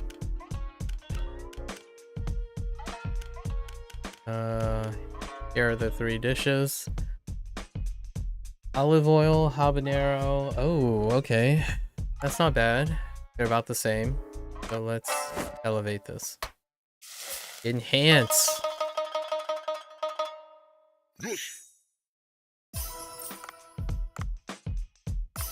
Oh, enhance it a couple times. One more time. All right. It's 5 servings, not too bad. What about you? Eggs? That's not too bad. Just like regular eggs. Go enhance it a couple times. That's pretty good. And then, what about you? Rice and bladderwrack.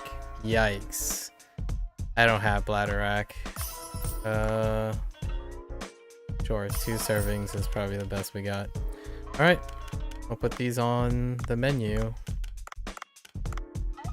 Should be good enough for the event. It costs kind of nice. Only 1 dish for this. Do we throw in something else? No, we don't throw anything else. Oh wait, can we prepare...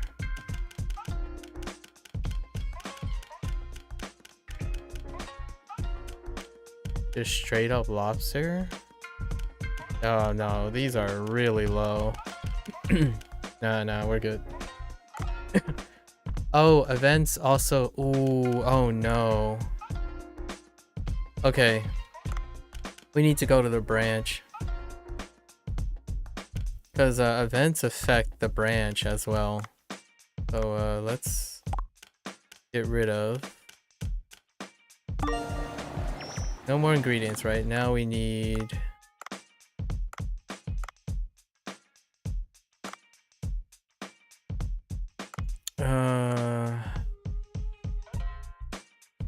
what was it? It was...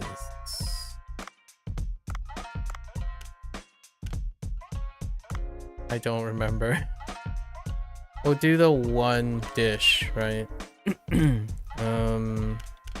The 1 dish that we have a lot of.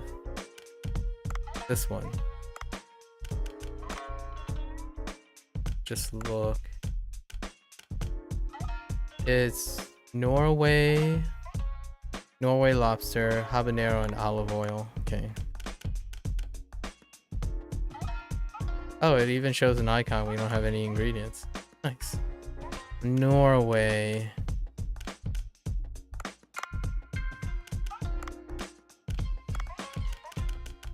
Norway. Here it is.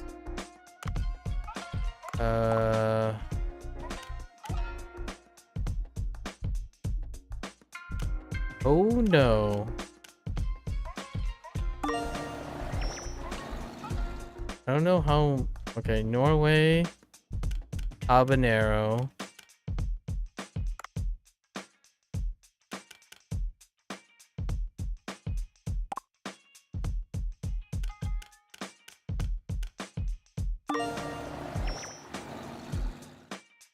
And olive oil.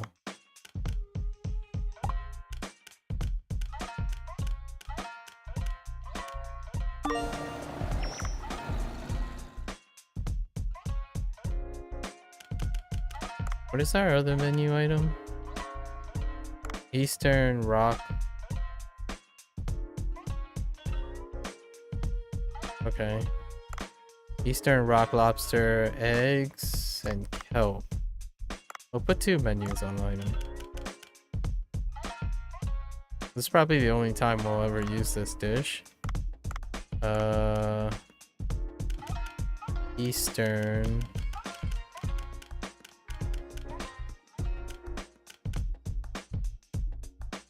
There it is.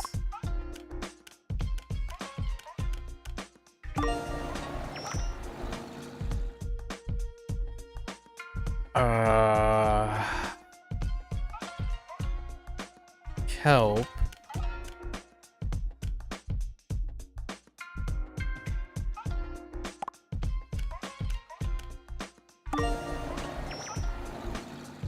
And eggs.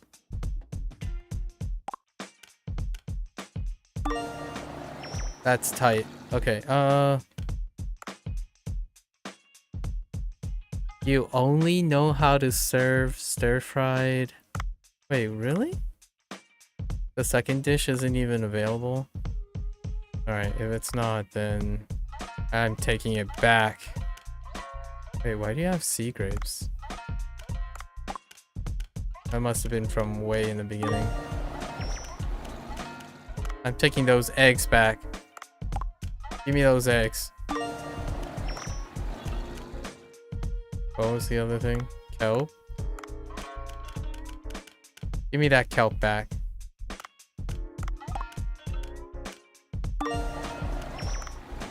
So you're only gonna serve that, huh? Fair enough. I don't know if that's enough servings.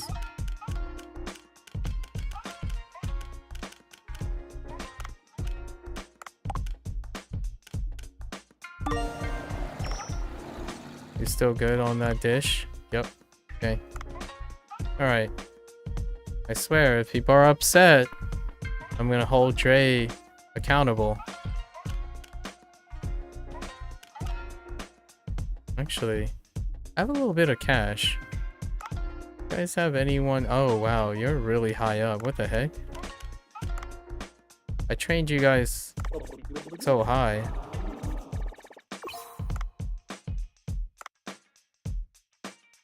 Better than my original group beforehand. Now about the same though. We're dispatched. Alright, let's go. We're ready. Alright.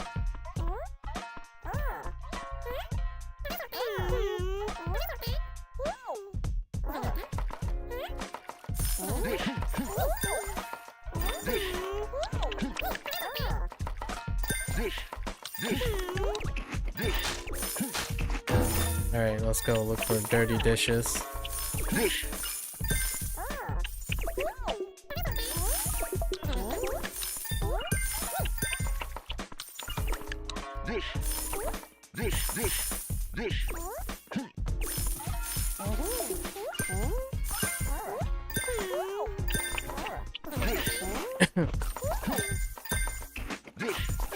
There's an upset customer. I hate you, Dre.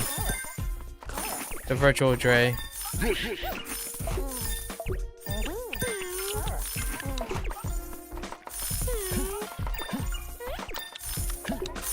Alright, I'm gonna go for the wasabi. El Nino! Oh, okay. He's got the dish. Oh! Got him. Dre has 15 upset customers. Did he run out of dishes? He probably ran out of dishes, just like I did. Yeah. Oh yeah, they're totally out of dishes. Dang. 18 out of dishes. Just didn't have enough. That is a lot of money. That is a record right there. But not enough ingredients. Yeah, that is a new personal best. Nice. Still managed.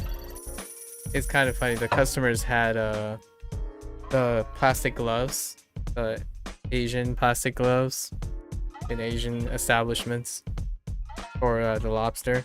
Usually you just go in. I did visit a crab place once where they gave you like white plastic gloves, but generally speaking, at home and stuff, like not in establishments, you just go in barehanded. It was okay. We didn't have enough ingredients. Ran out. Too lazy to go farming anymore. Ah, okay.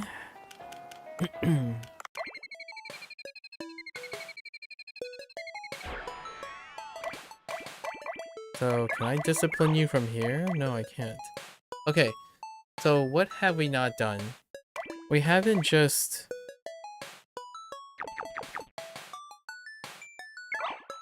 like straight up taking care of the dude and train the dude. I don't understand how to train the dude.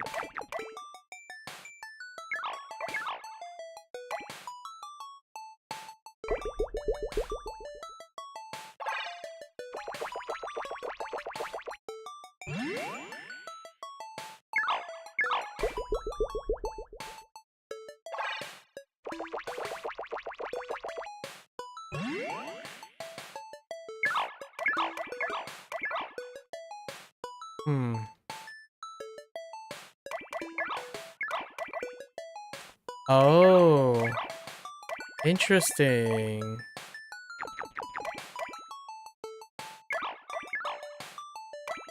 Huh. So you can deliberately decrease. Interesting.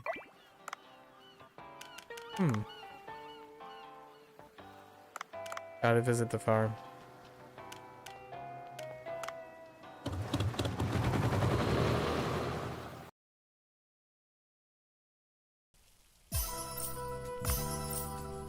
That's a lot of onions.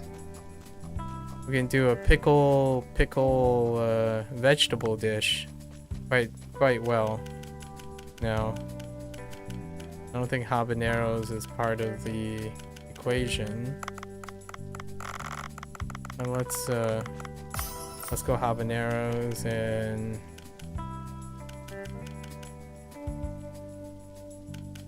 I think we've gone through all of them now. Let's throw in some more carrots. You're my slave forever, Tammy. I've got you contracted until Christmas Eve. Don't be going anywhere. Not for a concert, not for anything, okay? You keep making that music online.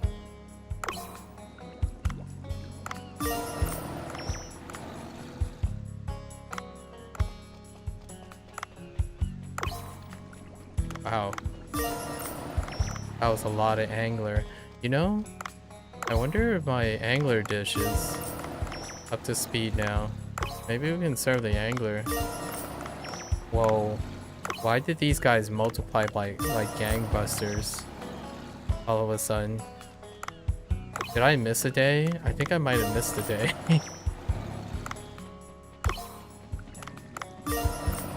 Pretty sure I might have missed a day. Alright. I don't think Gumo yelled at me, right?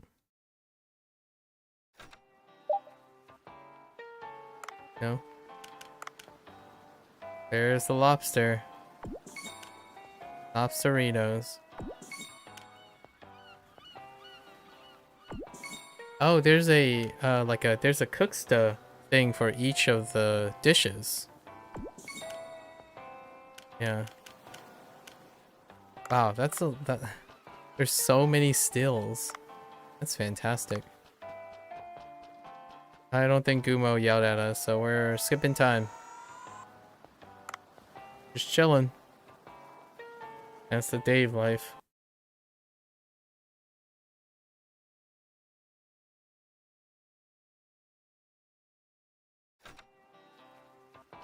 Okay.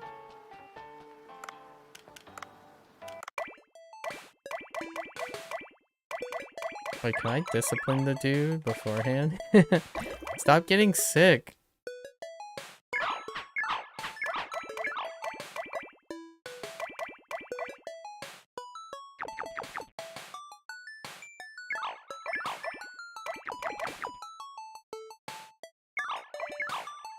I wonder if there's a difference between playing and snacking.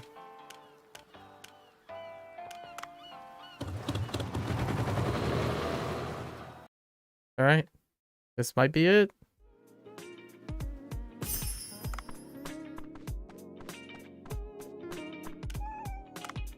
Here you go. There it is. We got Catman.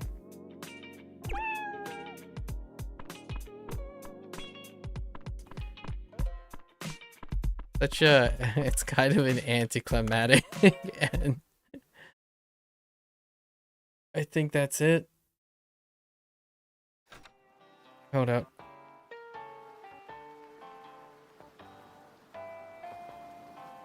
Let's double check. Yep, there's our 100%. Granted, we didn't we didn't get the solution to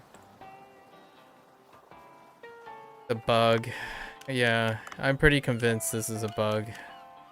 Perhaps it'll resolve itself in the future. Yeah. Maybe it'll turn up again once you pass a full month. But we're not gonna do that. We'll do that another time. When we revisit for obviously the DLC.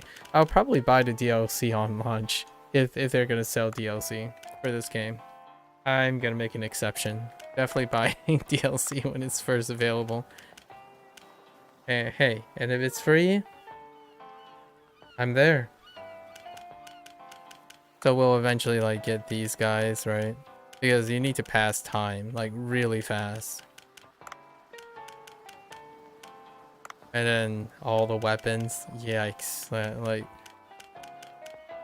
getting all the weapons and not all the base weapons, all like the upgrades. There's so many variances of them. Crazy.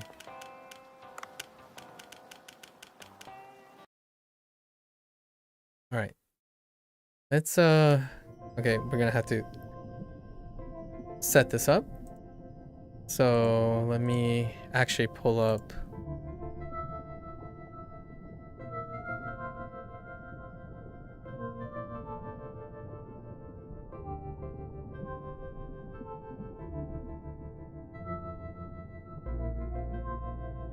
honestly, we'll just leave it on here. I love this track.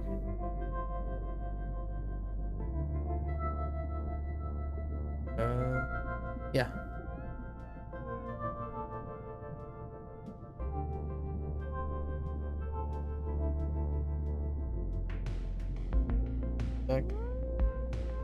Swapping peripherals.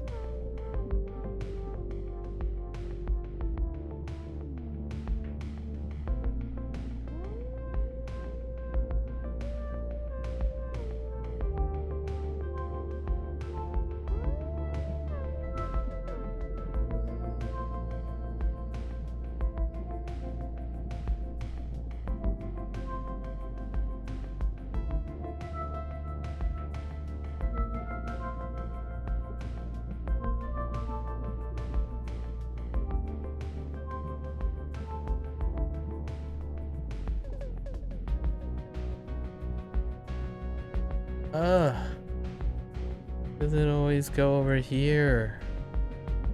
Can we please open over here? There we go.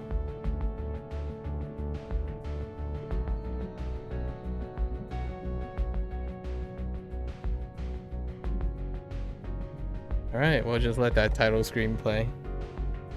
Love the title screen. Music. Alright. So it's that time again. Another game.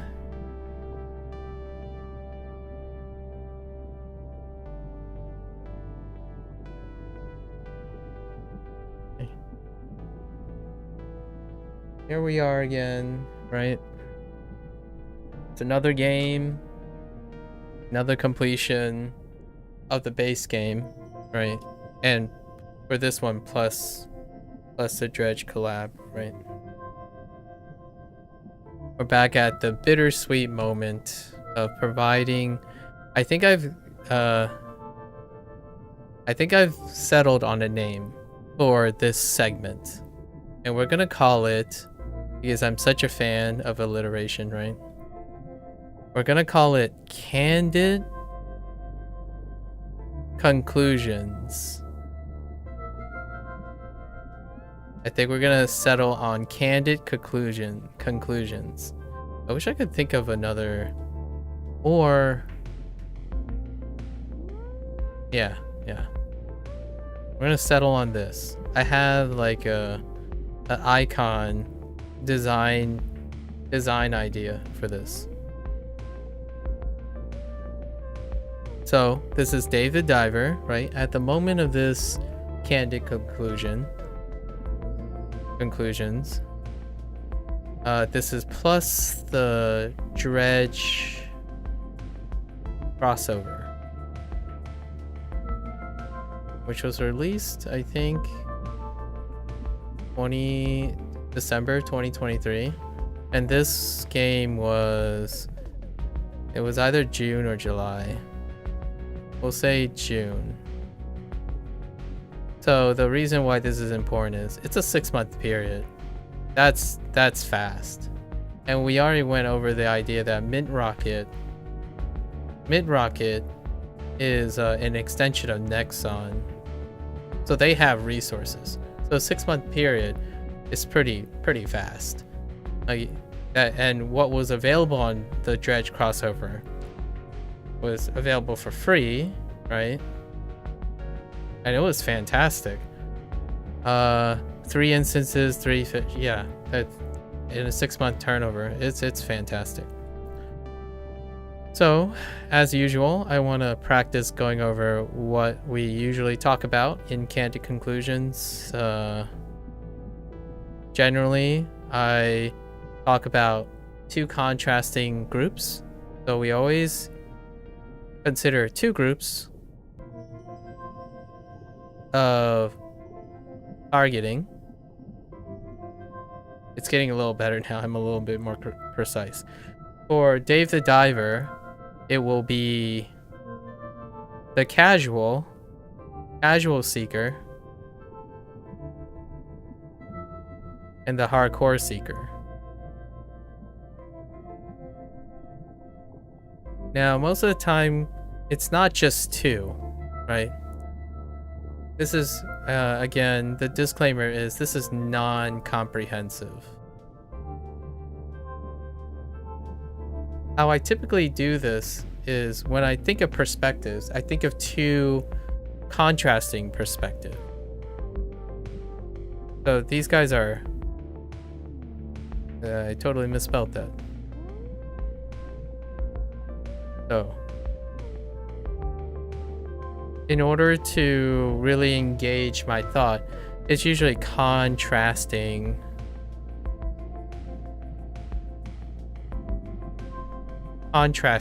groups. It's not all the groups, just contrasting groups so I can challenge myself to think of different perspectives. So in this case, we're thinking of what I'm considering as the casual seeker versus the hardcore seeker. And we're going to talk about the main elements that differentiates between these two. Again, not non-comprehensive. And then usually then I would talk about my own personal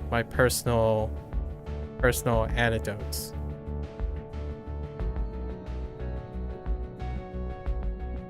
And often while I'm considering these three perspectives, right, I talk about one core element. So, selling point. And this usually involves the insights into the devs that I gather, right? So when I consider these three viewpoints, I relate to them and contrast them based on one core element. And usually these core elements deal with behavior a lot of times. Behavior, like a bit of a psychoanalysis, right?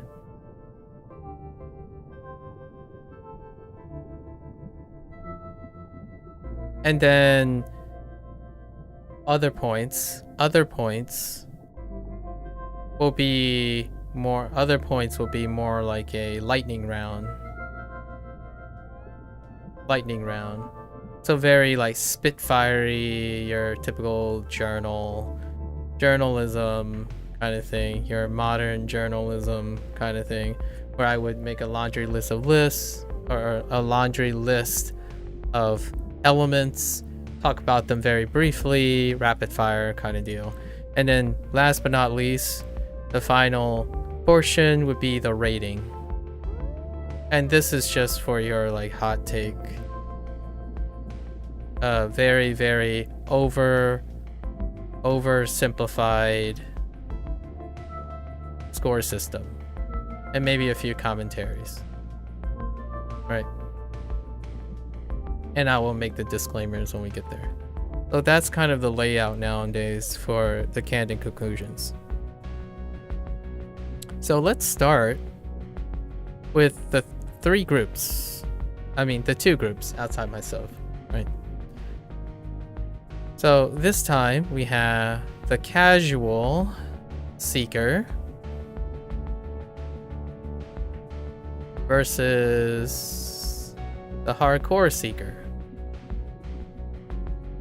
And I have to qualify these because these definitions don't change.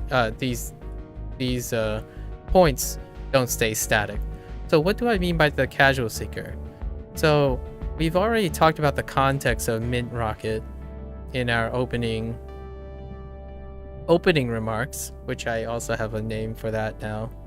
Well, the next time we start a new game, I'll give out the name. That they are going for an indie feel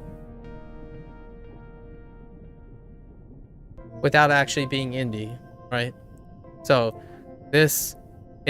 what this creates is a mainstream indie game. And this is the core element I'm talking about. So the core element is this idea of a mainstream indie game. For context, definitely have to go back to the first video, which was, what video was this? Is this video 12? So 12 videos ago. So in the context of mainstream indie game, the casual seeker is characterized by a variety lover. So variety lover. It's softcore in nature. As in lack of hard punish. Right? We talked about this in our dredge one. So softcore, lack of hard punish, as in reduction of hard punish. Collectathons, right? Collecting. Microecon.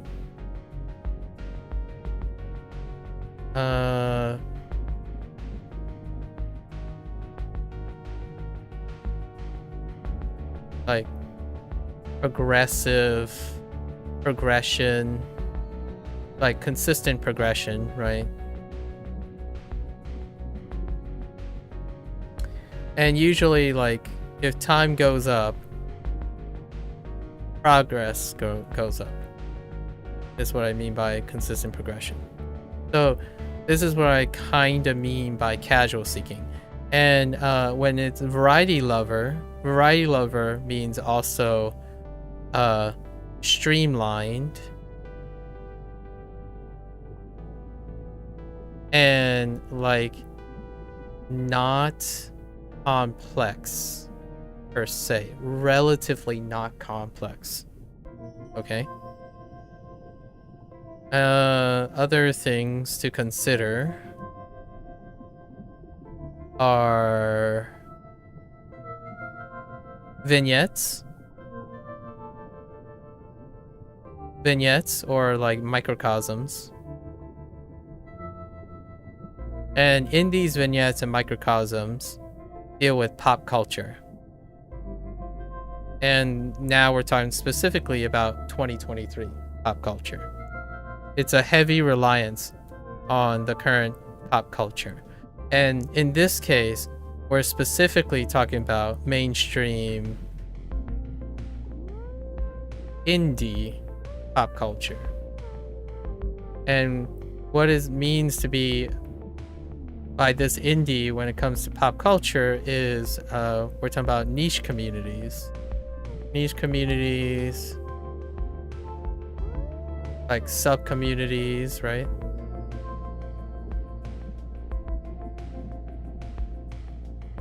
This specifically means why sub-communities? They offer very distinct, identifiable characteristics.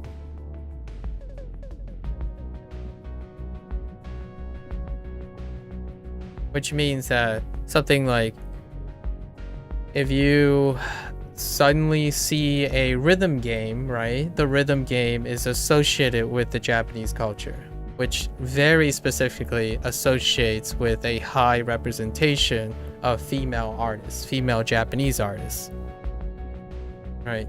So they're very distinctive. You can't mistake their identity for anything else. The characteristics that they capture are mainstream indie in the pop scene because each of the subcultures have incredibly identifiable things that they use in this game.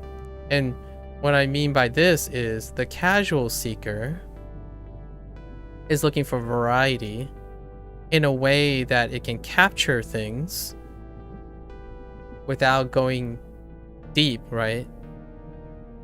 It's not deep. It's more surface level, but executed well. And it deals with collective knowledge. Picking up a lot of collective knowledge and experience without the investment of going too deep in the rabbit hole. And there's a guarantee of progression, right? Because the casual fitting. And usually to achieve this type of variety, it comes in the context of vignetting or microcosms. And to touch upon all these, you get the superficial takes, not bad or a good thing, a very efficient portrayal of pop culture, especially in niche and subcultures. So what is the hardcore seeker? Hardcore seeker, you can contrast with some of this, right? Is usually specialized. And what does specialized mean? Specialized means complex. Like the iceberg thing. So you're diving deep, right? Sorry, I had to throw that pun in there. You're diving deep for the iceberg effect. You're looking for the bottom of the iceberg. So it's got to be specialized. What that means is there's What that means is for a hardcore seeker, there's a compromise / trade-off for variety. That means a focused core element, right? And you could say cohesion a lot of times. So it's a product that focuses on a single core element and is very cohesive. It feels that it's cohesive because it's very focused, and specialized because it's complex. It has a lot of depth, like not just seeing the top of the iceberg, but the entire iceberg itself. And oftentimes hardcore requires high barrier of entry. And that usually deals with legacy, skill, knowledge checks, right? Knowledge checks. And oftentimes punish mechanics.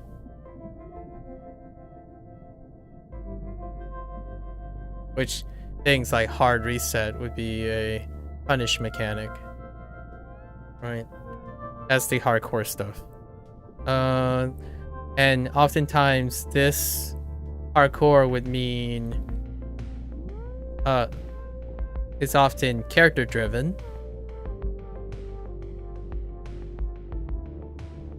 And by character driven, I mean player centric.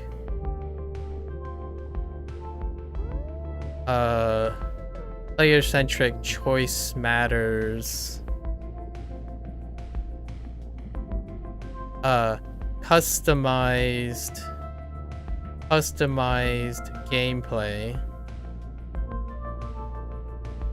Obviously this is not reflective of all hardcore seekers in different genres, but for this particular genre, it's often something like this.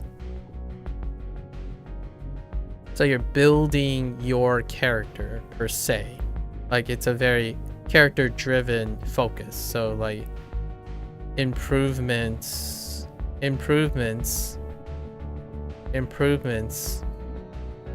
are centered to the character you're playing. So oftentimes this means there's a trade-off in world building a lot of times, and a trade-off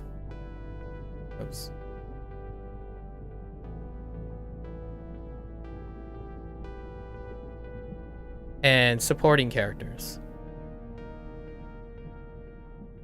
There's a trade-off in supporting characters. So it's heavily focused, right? The character you play is the center of the universe. Most of the things you do are centered around the portrayal of elevating your character that you are playing that persists in a world that revolves around that character. Well, technically, you could see it that way in Dave the Diver, but not particularly. Dave is an observer and participant in a lot of other people's worlds. Like Bancho is the owner of the sushi place, regardless of what you do as Dave, right? He's a participant, an observer. And we can run a lot of parallels to Dredge, which is not really a big coincidence that the two developers had some relevance to each other or become associated with each other, because their games, while thematically have a different mood to them, right? Where Dredge embraces Lovecraft, Dave embraces the casual seeker, right? The average Joe effect, versus the hardcore seeker, the superhero, right? So these are the two qualities that I'm talking about. They might not necessarily represent the majority. I would say if I were taking an insight into the devs, this was the target. The target audience is the casual seeker. However, the hardcore seeker often draws criticism, right? For this game. So a lot of times when a game, which I firmly believe, MINTROCKET is targeting casual seekers, that popularity and that, you know, casual seekers overall, if I had to say, represents more than 50% of the gaming population, like for this type of game, right? So it will then get accolades. It will attract accolades. And oftentimes the minority voice, so this is the minority voice, will be very loud and antagonistic. It's not, it goes kind of hard, goes hand in hand. When you're a hardcore seeker, you tend to be very passionate, right? That kind of checks out. It associates with your preferences. So these group, although it's the minority, I would probably argue a really, really vocal minority. It's worth using their perspective to contrast what the idea of this game doesn't target, right? So that's why I'm using these two perspectives. All right, so let's talk about how the critical reception of this game, right? We know it's greater than 95% on Steam. Overwhelming positivity. Greater than 90% on critic aggregate score sites, right? And we know a gigantic commercial success.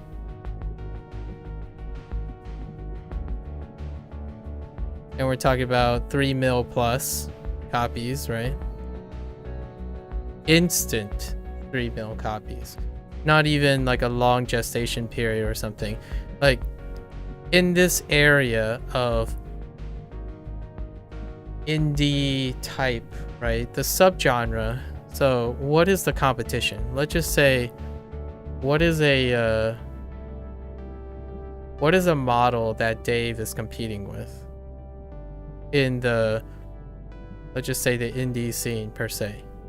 Well, the gold standard, believe it or not, when it comes to these types of scores and aggregate stuff like this, the gold standard, I'm sure most people who have played enough indie games like myself and followed the history of the indie scene, the current gold standard is Terraria. I think Terraria has eclipsed over 100 million, something like that. It's in the Hall of Fame, basically. And Terraria didn't see this immediately, right? It's through a lot of support, and it's still being supported today, right? So this is the gold standard, and you see these things, these criteria applied to Terraria. And Terraria has become that Swiss Army knife too, right? The variety thing, but built on another core element, which their core element is creative problem solving. So, you know, but it's a more casual approach to it. So instead of the unhinged Minecraft, right? I totally misspelled Minecraft. You know, this is the first time I've ever written Minecraft. So instead of the unhinged Minecraft where your creativity, the sky's the limit, Terraria steps back a little bit and provide a framework. You have bosses, you have objectives, you have things that are created with the support of Relogic. And this is what I see Dave the Diver heading. Only this time, instead of a long period, right? We're talking about like greater than 10 years.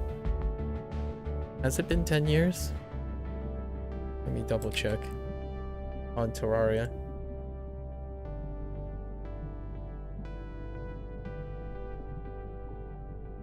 Yes. It's been 13 years. A little over 12 years. This would be going into their 13th year. Dave the Diver has MINTROCKET, right? And like the backing of Nexon proper. So they're gonna be blitzing at a much faster rate. I don't know how Relogic is now structurally, but I'm very familiar with Nexon. So this is what it's mirroring right now. And for better or for worse, I hope they are fully committed to following like the path of keeping that indie feel going, like the target audience. So how is all this relevant? It bleeds into the philosophy of the game. But what does Dave offer?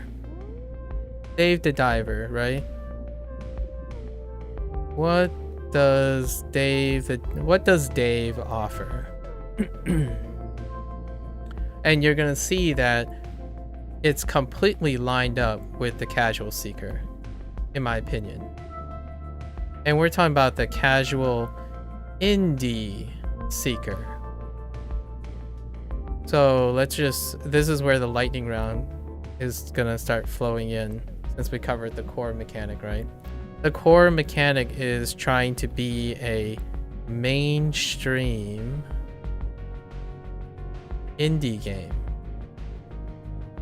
that focuses on being casual, which makes it mainstream. These two are associated. You want snapshots and you want to do them well. So what do? Well, micro econ, check. You know, fishing, sushi shop,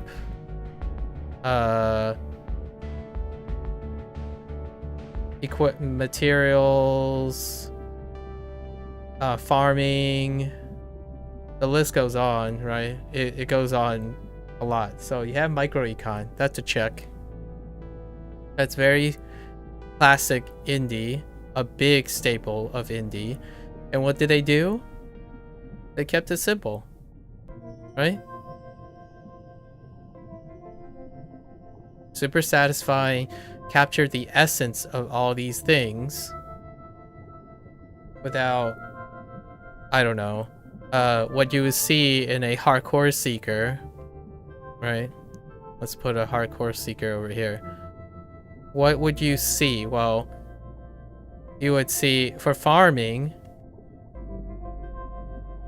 tons of micromanagement, and almost all of it is time dependent.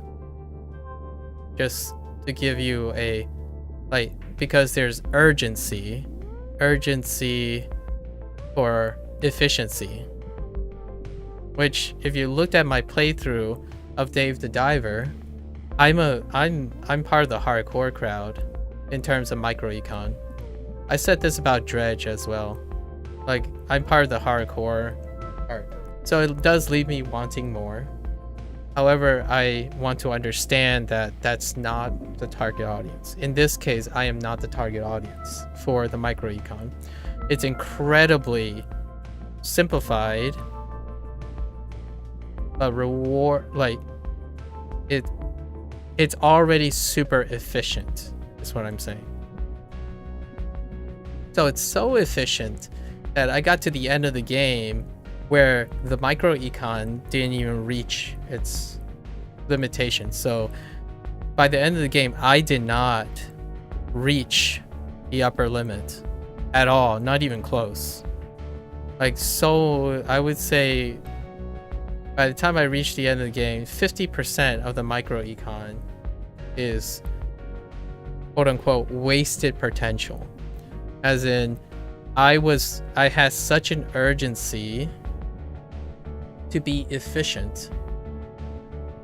The systems that they placed, like they developed, the pace that they developed was a lot more lenient than that.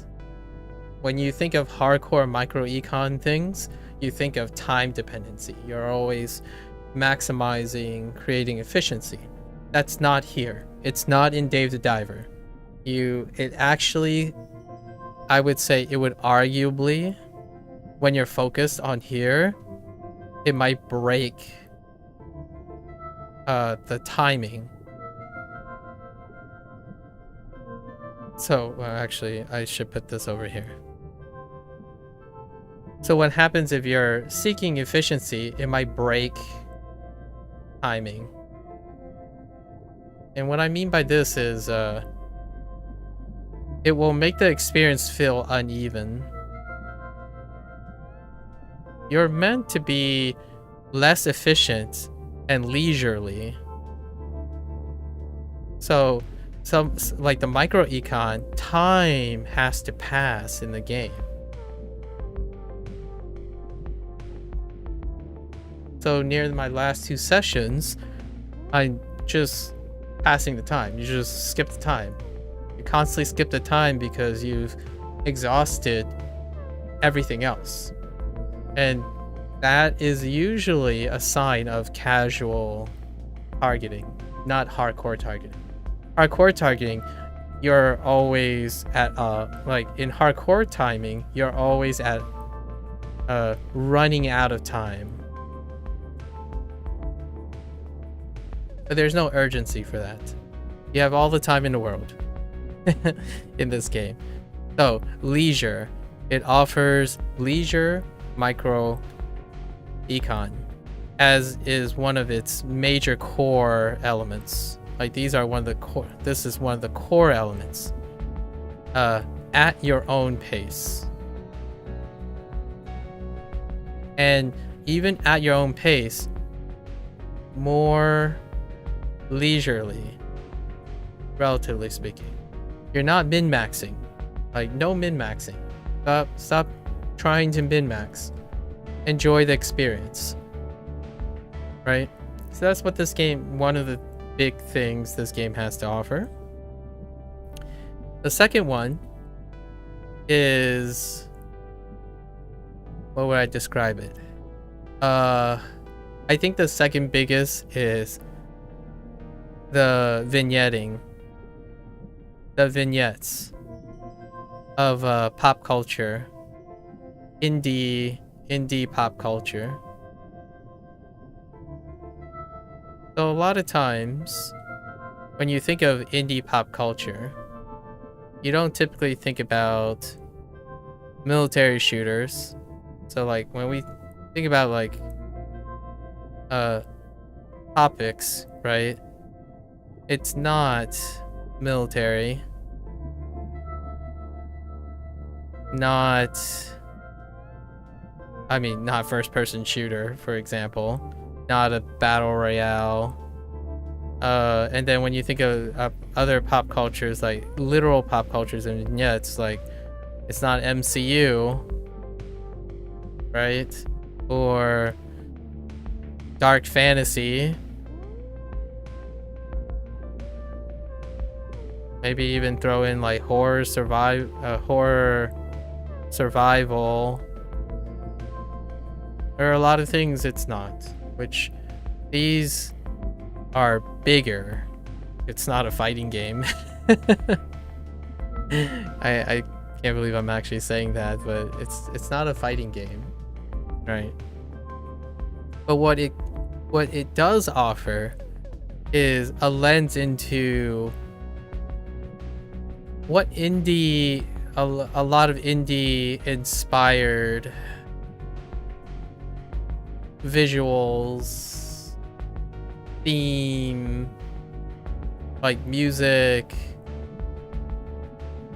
And this scene, we'll list some that are actually in the game, right? Anime, without a doubt. Anime, just anime. It's still kind of a indie pop culture, because you're either in it or you're not. It's often not really like a half glass full and half glass empty kind of thing. So anime inspired, right on its shelf, right? Is championed by Duff the character, right? What is also an indie thing? Occupations. Like average occupations. Which fits, you know? Dave, Louise, who was the actress, right? Mountain climber like Django. Farmer like Otto, right? So if we were thinking about it, it's like farmer, acting, sushi chef, diver, musician or music artist. And then you go into like sob stuff, or like I want to call this the cringe xenophobia stuff. So if you're a mainstream person, right? And what I mean by mainstream pop culture, I know how that sounds. So things that are very relevant. Generally, most of the stuff in Dave the Diver is going to be considered cringe due to xenophobia. And that's what is... But these cringe and xenophobia things are representative of indie pop culture, because they're sub-communities. And oftentimes, it's anime. Like Duff can be very cringe, because he clearly exude the waifu stuff, right? Light dancing, like light rod dancing. I forgot what they're called. Light stick dancing, right? Idol culture. And then you have Louise, right? Like kind of like snobby actress thing. This used to be a mainstream thing, but it's no longer. Like celebrities and whatnot now have like more of a political correctness and like an urgency to be very appealing and well behaved and whatnot. But when you start seeing these representations, these are more like subculture representations. Mountain climbing, I don't even think people know what mountain climbers, or like this is peak climbing, so that guy was climbing things like Mount Everest, right? That type of thing. Snow cap climbing, not the other type of mountain climbing, like side and things like Magnus kind of thing on YouTube. And then farming, right? Most of these are just, a lot of people don't care. The apathy is very strong and they can consider cringe, right? There's others, even more stuff like Maki, right? A presentation of emotional young or youth trauma, but overcoming it, right? Overcoming it due to like encouragement, I suppose. Right? There's way more than this, but what you have to get used to is that these are vignettes of people's lives that are represented in small pop culture. I mean, in indie pop culture.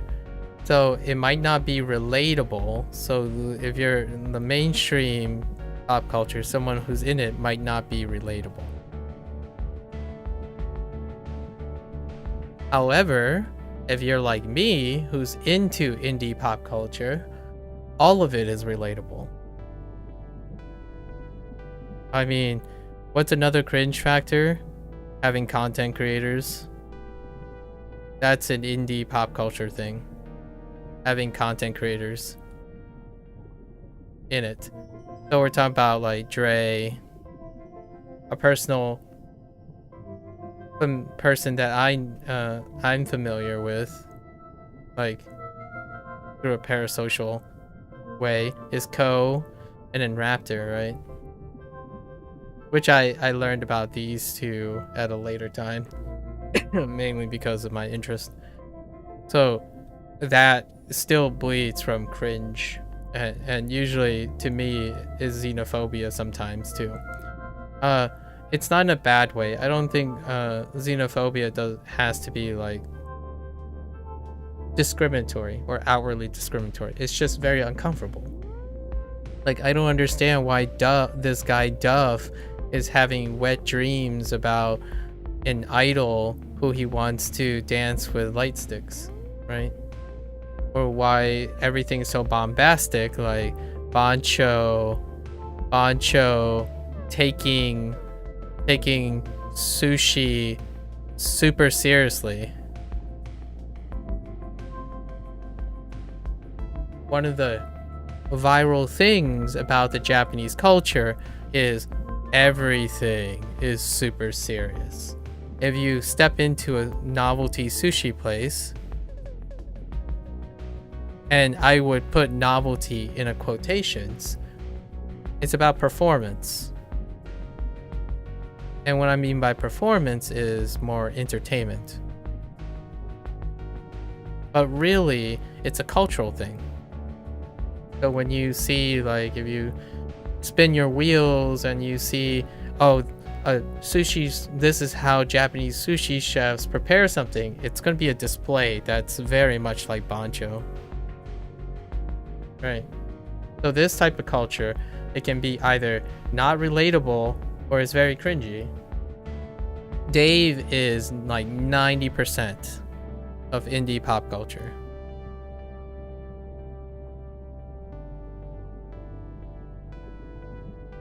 Honestly, I don't even know. I might even go like 100, but we'll say conservatively 90%. I can see some. It's harder. It's harder to think about what makes it mainstream, as in mainstream pop culture. The closest thing I can think of is like, there is some political correctness. So what I mean is there are some nods to like the John Watson character and the Sea Blue organization, right? This can be interpreted as like a low-key, funny, humorous joke, but also it's also serious, right? We talk about there was like your dolphin friend, environment, right? But then they became hypocritical, right? So there are some deep cuts here that deal with like mainstream mainstream concerns. Like an obvious one which didn't show up on Dave would be like climate change. That was not in it. But a lot of times it deals with like fishing. So the word I would use is sustainability. So there was a few nods to sustainability, but usually the way they framed it through like the use of John Watson and stuff is back to pop indie culture. Right? John Watson is bombastic, and it's the closest thing I can think of because John Watson is military, and he's more of the pop indie military, like over the top, power suited, you know, clandestine, secret operative, which effectively it is a trope. And I think a lot of the trope in indie culture right now is of Asian origin. So when you think of the portrayal of John Watson and his military power armor and intrigue, but also hypocritical, that's actually playing on more of an Eastern pop imagery of Western politics. What does that do though? It can lead to cringe, right? So you have to be very, very familiar with the pop culture. It's funny, it's humorous, it's overrepresented, and it's used as a vehicle for indie games. A lot of indie games. What is the current title when it comes to John Watson? Well, Brotato is a great example, right? Shout outs to those devs, right? Lots of indie games when it comes to side scrolling bullet games, right? So these are like the 2D light platforming, shooting left to right. All of them uses John Watson's type of portrayal, and that's how the boss battles are done. So in Dave the Diver, all the boss battles are represented in the days of like Metal Slug, Mega Man, where the boss has a giant splash screen. It deals with a specific gimmick, right? And not to mention gimmicks. So gimmicks are a telltale sign that they are targeting a casual seeker, especially a casual indie seeker. Because gimmicks, in my opinion, the word gimmick is the mainstream word. It is a mainstream word that's often negative. It's a gimmick because in a mainstream world, you're kind of looking for a hardcore seeker. And the hardcore seeker defines a gimmick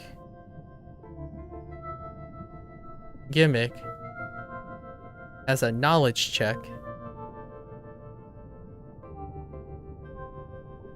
right? As a knowledge check, and is a one and done.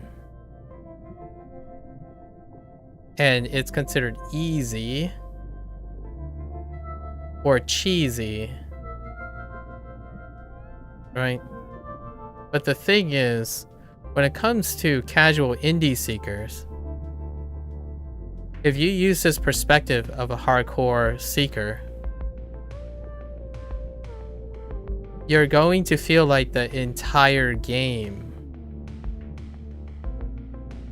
is a gimmick. Because what Dave the Diver does well, incredibly well, is to integrate every single scene, all the vignettes, all the pop culture, all the micro econ, all the mechanics, right? The vignette is the biggest one because every vignette is tied to a mechanic with a gimmick.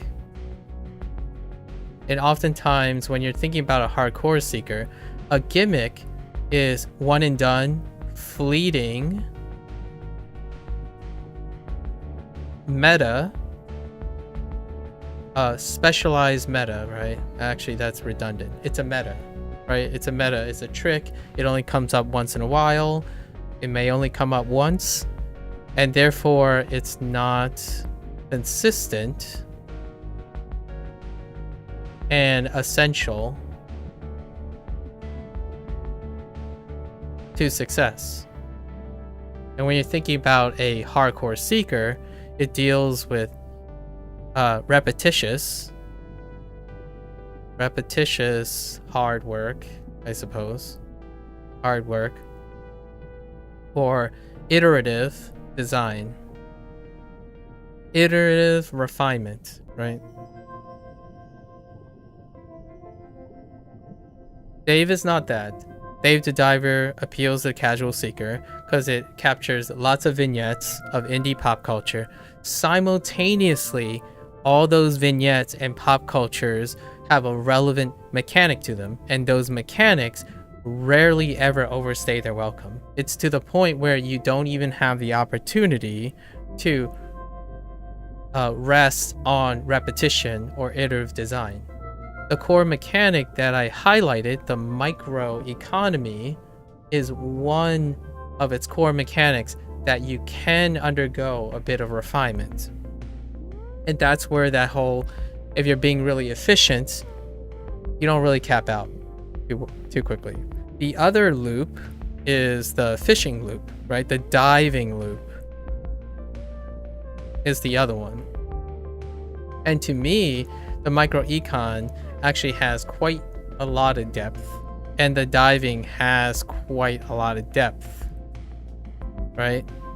Relatively speaking, with everything else. However, 80%, while the diving and the micro econ takes up the vast majority of the actual runtime, what defines Dave the Diver is everything else, which is basically one very, very large gimmick to a hardcore seeker. You cannot rest on a single thing, and you only see it once. And you think about all those things. They're not inundated through repetition. Like, what's the trade-off for casual seeker if they're seeking, if they have a game like this? Well, it's repetitious, so it becomes insignificant over time. It gets old, right? Diminished returns.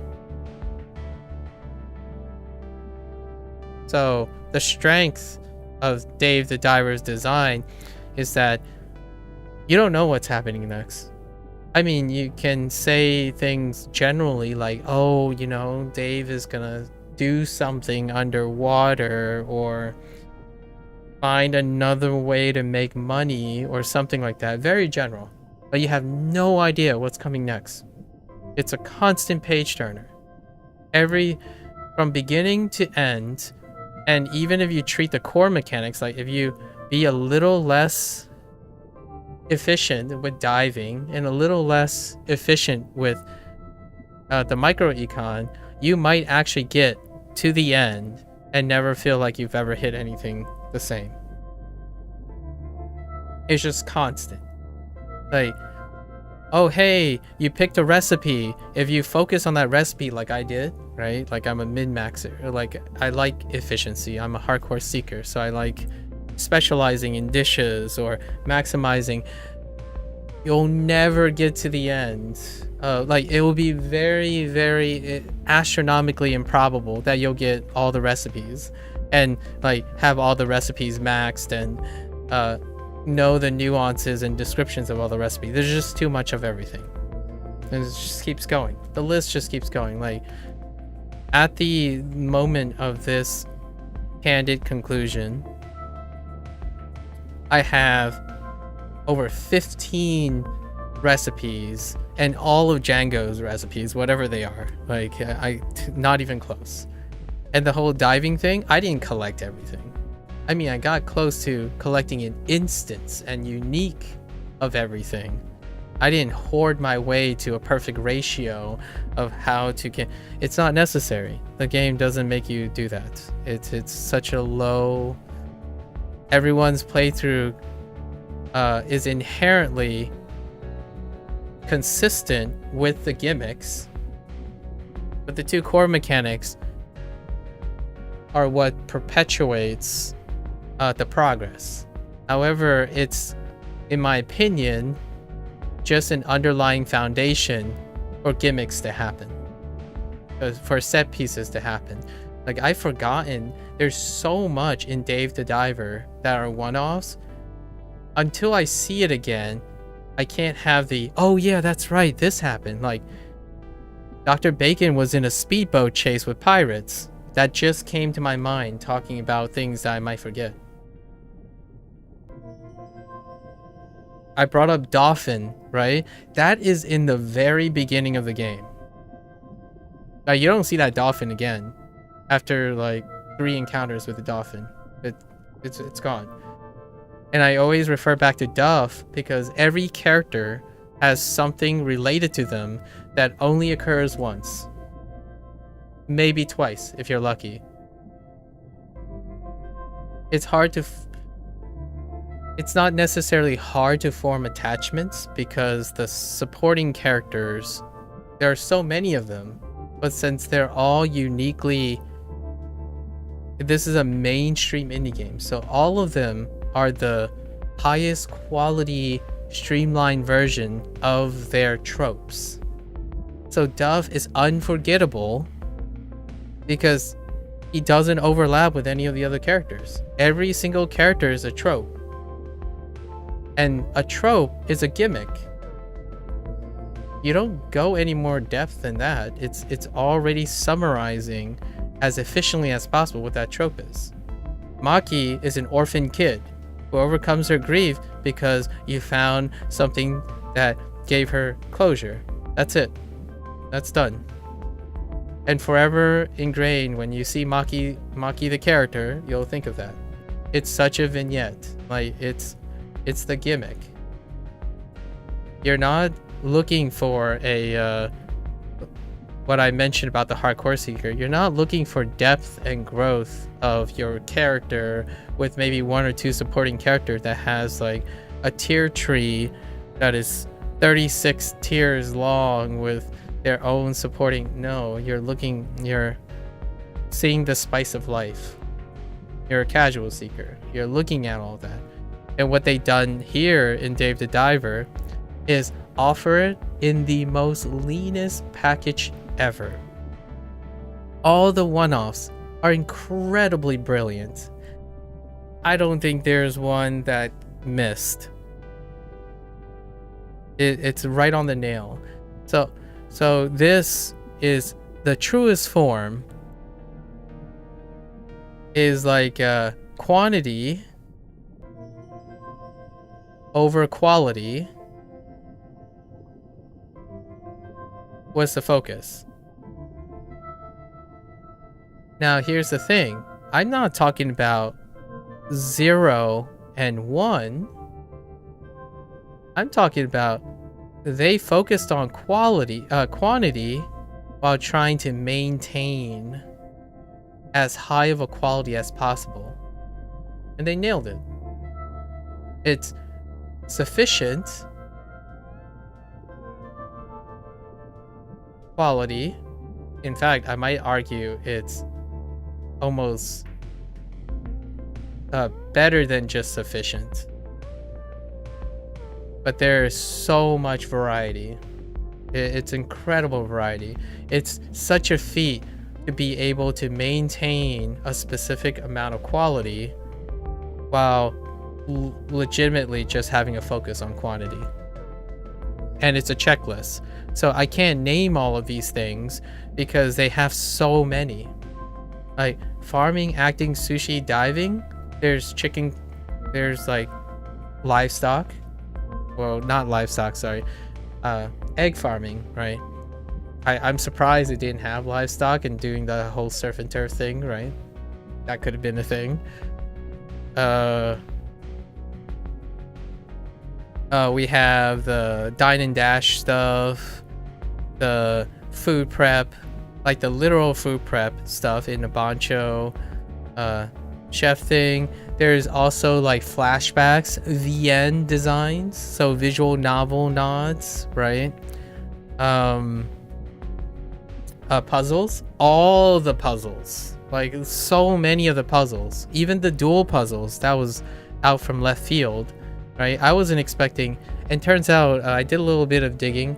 The developer for Brothers, A Tale of Two Sons, that person actually went on to work in the same dev group that made A Way Out and It Takes Two. So they did that. They did that type of puzzling. They did the classic like switch puzzles, light puzzles, like light, not like not heavy, but light as in visible light puzzles.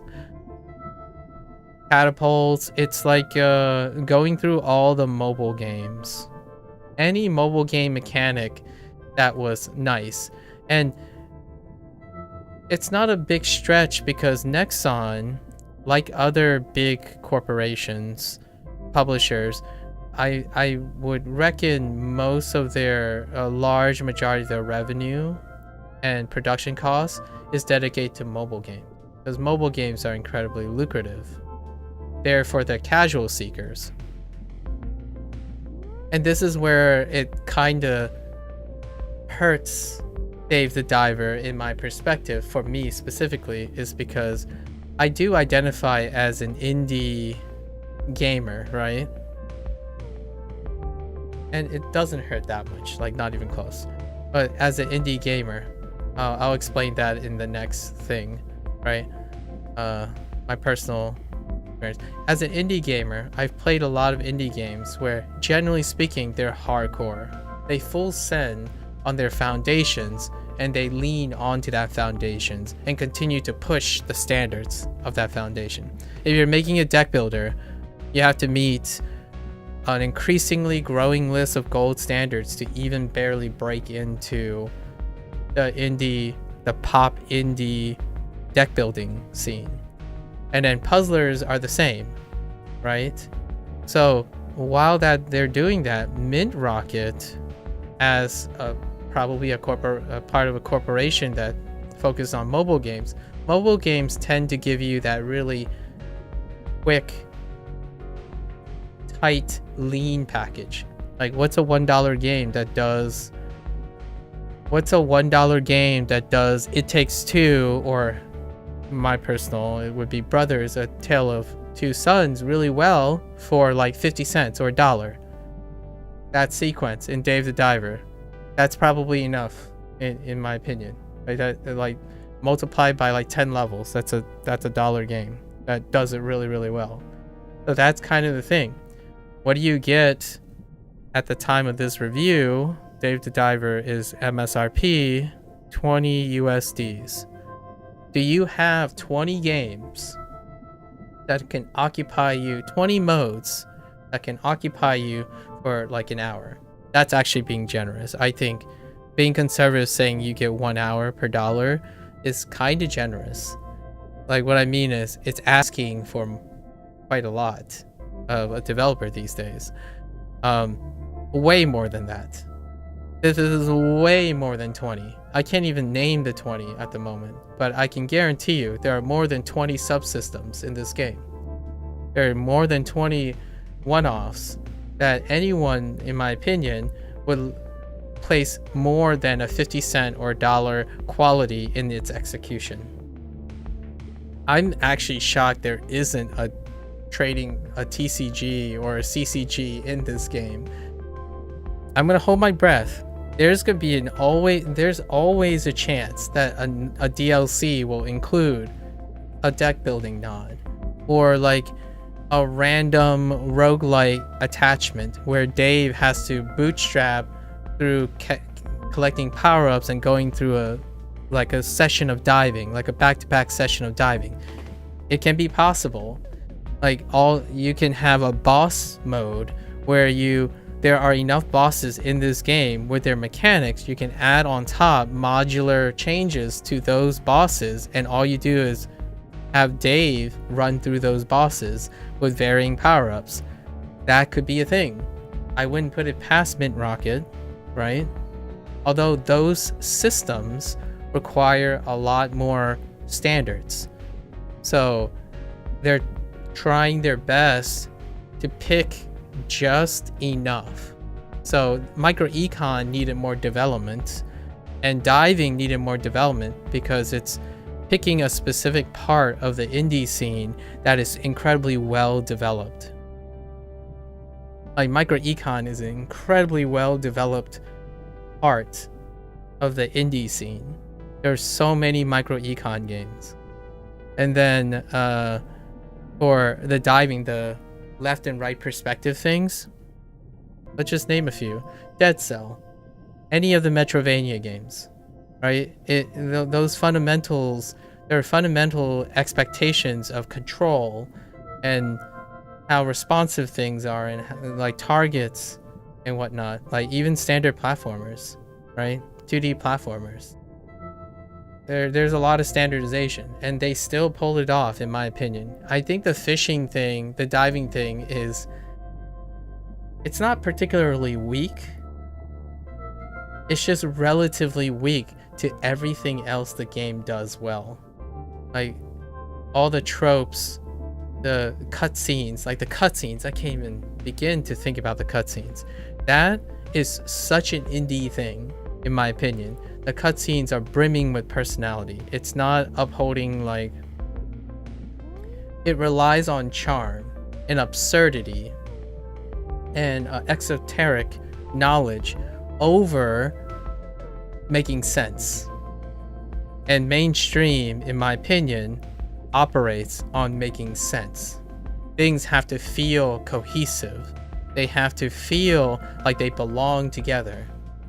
So if you have a dark fantasy moment, it's not contrast by sunshine and rainbows all of a sudden.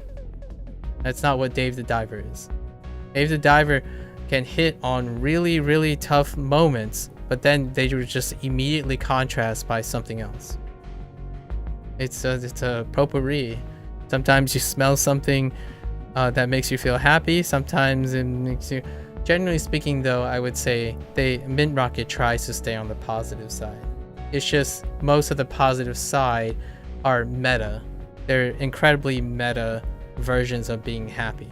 Like when you look at Duff, if you're a mainstream person, you probably see a overzealous, passionate shut-in. That's just a cold, unfortunate reality, right? Or you could see a representation of how a lot of people see themselves, but they also see the earnest, passionate, and endearing qualities of being so enamored by this microculture that deals with, you know, idol culture and anime. It's very... It can be very off-putting. So highlighting these things is what I would focus on. So if you fit and you like micro econ, you like diving, like 2D interactions games without the hard punish, this is what Dave the Diver has to offer. And if you like Vignette and you're really into indie pop culture, and those indie pop cultures all have gimmicky mechanics associated with them, then you're in the right place. Dave the Diver will be not just a 10 out of 10, it's like a 15 out of 10 if you meet all of us. I use both of these perspectives is because I'm a mix of both of these. So there are things that I wouldn't go straight to saying it's a 15 out of 10, right? It's still a very, very great game. Just, I do have that semblance of, man, you know, it would be awesome if all these subsystems had more depth, but it would take away, it would weigh down how approachable this game is for anyone else. So if I wanted the sushi thing to be far more sweaty, if any of these components become sweatier, right, it will limit its quote-unquote mainstream appeal. So this game, to me, is a resounding success because of one thing. And now I'm gonna transition to my personal take on this, like my personal feelings, right? So this is my section. Personal feelings. I don't really want to call it feelings, but my personal feelings. What does this game offer to me that makes me really happy about that a game like this exists? I can recommend this to anyone who is not familiar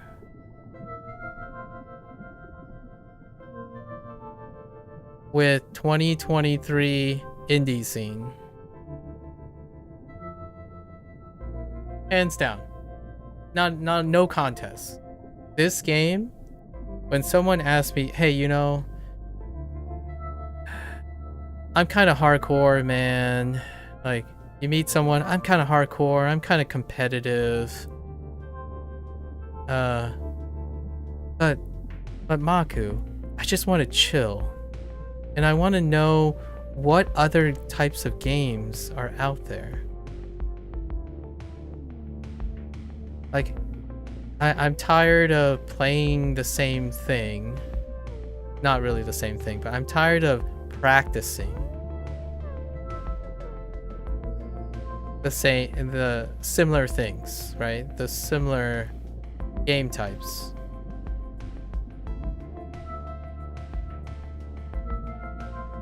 And this person's like, well, what is the indie scene like? Like, are there, how do I get in and sample the indie scene? Dave the Diver. It's such an easy recommendation. It's so easy. And again, the irony here is that it is a mainstream studio that did their research. They understand the indie feel.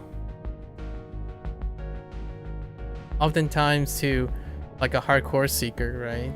It would be hardcore seekers would be kind of confused if they end up liking Dave the Diver. Is like, how does this work? How does this work together? Like, I'd be surprised that it does. I'm going to be honest, it's not a surprise to me. This is the indie scene. If you collectively smash all the indie stuff together successfully, it'll feel like it goes together. I mean, for better or for worse, I suppose. And this is it. Like, this game is so my personal feelings about this is that one of my favorite stick out things is it's so easy to recommend to anyone who's even remotely not familiar but interested. It's a similar thing that I talked about Dredge, although it's even stronger for Dave the Diver, where like if you're someone who has no idea what the 2023 indie scene is like, but you're interested, maybe it's because of fatigue. A lot of times it's because of mental fatigue. Escapism is not working out anymore. Like, escapism is becoming mundane. Coping is not sufficient, and you need some variety, right? It's this game. It's Dave the Diver. It's, in my opinion, here's a hot take, right? There are so many games, in my opinion, so many indie games that has done Dave the Diver. In spirit. However, they were not in 2023.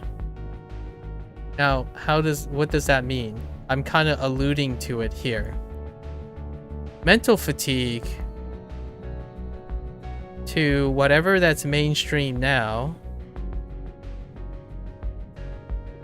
PvP, competitive games, have been accumulating for a really long time now. That generation, they're getting into their 20s, right? And after a long time of competing, like myself, when I was young, I love competition. I always thought bootstrapping, working hard, that's the way, right? But they're getting older, and it's been hyper competitive in the mainstream. It's PvP all the time. Like, if you think about what consumes 60 to 70%, even 80 and maybe 95% of Twitch viewership, for example, as well. It's something that deals with the mainstream mentality of competitiveness. It's about performing and executing in video games that are hardcore. And what I mean by hardcore is they're execution based. So how does this relate? Well, there are a lot of games for a really long time. I love those games, by the way. There are so many of them. That's why I like the indie scene. There are so many games that did a take on Dave the Diver. Like, the foundations of Dave the Diver, in my opinion, through MINTROCKET's really clever, well-researched, I think whoever was doing what to include and stuff, there were so many foundations and inspirations that came from all the games that preceded Dave the Diver, and they were able to faithfully and respectfully represent it in like 10 minutes in the game, and then you just keep on stacking more and more 10 minutes. They took the really lean, most fine-tuned representation of those many games, and they brought it all into one place in 2023, when there's a height of mental exhaustion from the mainstream emphasis on PvP and competitive play. The reason why I mentioned this is because my hot take is that Dave the Diver would have been an excellent indie game. And what I mean is indie feel game, right? However, it's 2023. And because of all of this, it is an even greater indie game. Because what it did, in my opinion, is the greatest thing, which you can recommend this game, because this game is capturing everything that is not mainstream,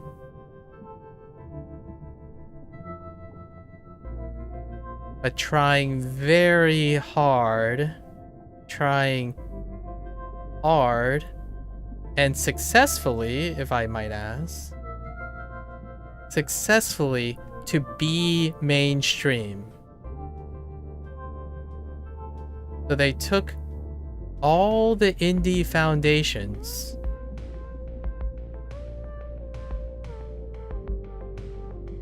and made it as appealing as possible to the mainstream. What that does is it capitalizes on this increased fatigue. And this is after the fact.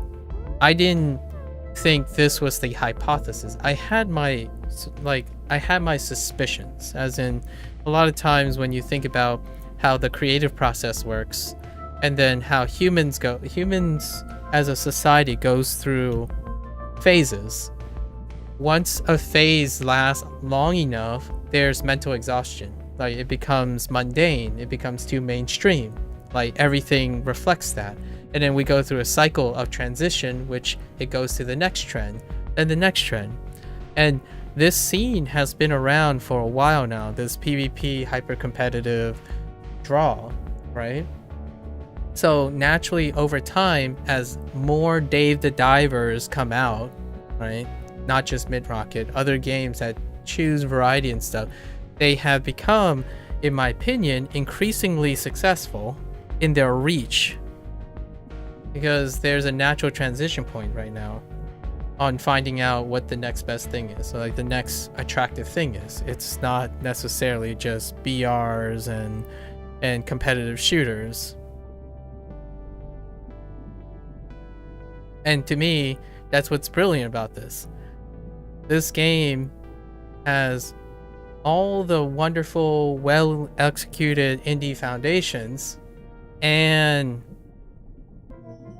wonderful foresight into the current landscape of their target audience. To me, I would love to hear from the developers and the publishers on what their take was on the timing of this game. Like, why now make a crazy mainstream game but with indie concepts?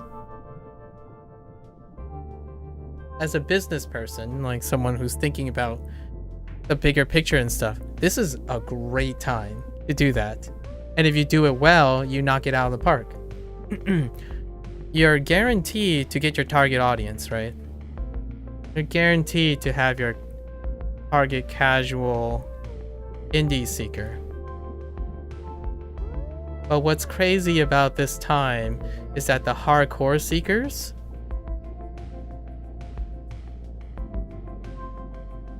include, right? Hardcore seekers include mainstream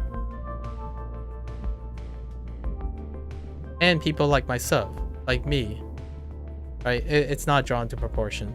Sorry. Like, I'm terrible with scales. But what has happened is some of these mainstream people have become casual seekers too, due to the fatigue. And so am I, actually. So this game worked so well in its scope because even as a person who likes indies, like hardcore indies, sometimes indie games have become so refined and so classical that it is tough to get to that level sometimes. Like the last game that I played with full vigor but still feel like I've fallen off was Hollow Knight. Hollow Knight is an indie game that is incredible. It's absolutely incredible. It's everything that and anything that deals with Metroidvania, in my opinion. And when I think of Silksong, right? Shout out to those developers. It's gonna take me a while to get back into that. And even my love for deck building, like my huge love for deck building, I still reach a point of exhaustion at times, right? Because I'm human. It's part of the human condition. That after Slay the Spire and Monster Train, it took a while to get back. And then Across the Obelisk came along, right? And then there's periods. So what do you do during those periods? You play Dave the Diver, right? So the timing was beautiful, in my opinion, for this game, or games like this. I would not be surprised, in my opinion, this is the irony, this is the ironic part, right? If this becomes popular, this archetype, I don't even know what to call it right now, what this archetype is. I want to call it the vignette game. Like, they just call it the vignette, or like the, I don't want to use the word variety, because variety is not descriptive, but the variety game genre.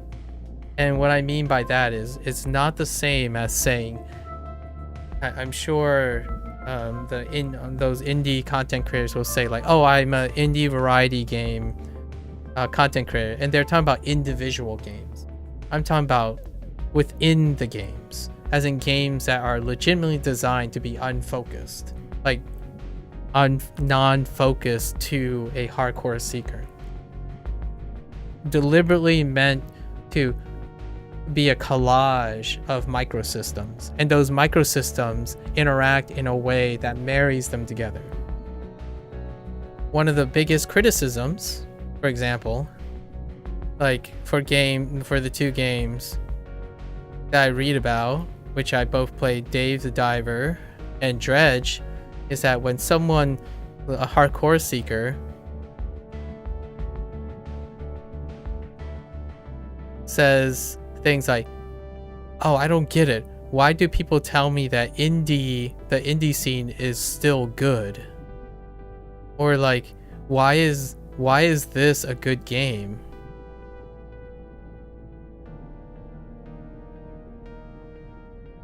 It's and then they cheapen it by saying like, this is just a collection of mini games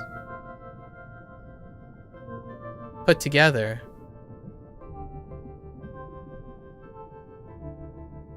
All right, and you know my first thought, right? Cue the 5-hour digression contrasting the difference between a specialist mindset versus a generalist.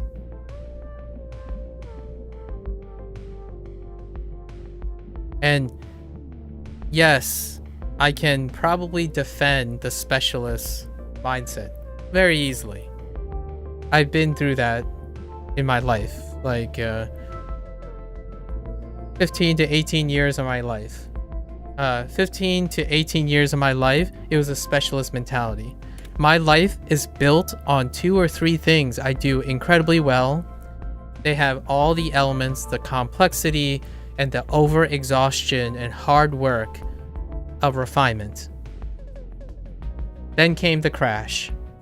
And the crash is due to how the diminished return kicked in so hard. It's a WarioWare story, true. It's a WarioWare story. Yeah, WarioWare, there were so many other games back in the old times, right? Of Nintendo and like the glory days of mini games that this is bringing back, because now the whole hyper focus on competitive play and stuff is wearing thin again. And humans have a balance of this. It's not about why should Dave the Diver exist, is the Dave the Diver exists with CSGO and all the other, or actually only CS2 because CSGO is no longer there. Like your Tarkovs and stuff. You have both. And sometimes you need Dave the Diver. Sometimes you want to play your competitive, the finals, right? Shout outs to that. They're doing very well, like the developers of the finals, which actually, the finals is another Nexon game. I'm pretty sure the publishers of the finals is a Nexon corporation group. Hold up. Let me double check. That's such a coincidence. Well, it's not really a coincidence. I kind of already knew that. Pretty sure it's Nexon. Like Embark Studios. Who's the publisher? Yeah, it's a Nexon subsidiary. So it's the same as MINTROCKET, by the way. Embark Studios is listed as self-publishing the finals, but Embark Studios is a subsidiary of Nexon, just like MINTROCKET is a subsidiary of Nexon. So Nexon knows quite a bit on how to get their groups to do the research and lean in on these things. So let's go back to this. What can I say to those people? Well, it looks like, in my opinion, to be fair to that hardcore seeker, to the many hardcore seekers. If you believe a game like Dave the Diver has no merit because it's a collection of quote-unquote superficial takes put together, that suggests to me that whatever you're doing now is sufficient. It makes you happy. You play your, your FromSoft games that for the umpteenth time that has 5 different iterations and refinements of that game. Play your PUBG or something that's been refined for a really long time. That's great, right? Wait for the moment when those things have diminished return and play Dave the Diver again. When you need something that is not so serious, not too many depths, and then can see how difficult or the other merit of relating all these things together. Because I'm going to argue with you that someone who can do that and even see the appeal of Dave the Diver understands what it's like to be great at the game of life. And that's usually where I cue the 5-hour digression on how, if you're a person who believes you have a skill that is incredibly great, is very marketable, but your life feels like black and white and void of color, that's what the 5-hour digression about. If you cannot appreciate something like Dave the Diver, you have to ask yourself, what is your life made of? Your life is not made of 2 or 3 specialized skills. I mean, you could try. All the power to you if you make it work. Generally speaking, a healthy human being is a collage of multiple skills, multiple vignettes, things you don't like, things you do like, all blend into one, finding meaning and putting them together. So as a person who personally feels like, and this is to wrap up my section so that we can go into the rating portion, right? Dave, this game, Dave the Diver, panders to not just me, right? But to older, experienced, balanced adults.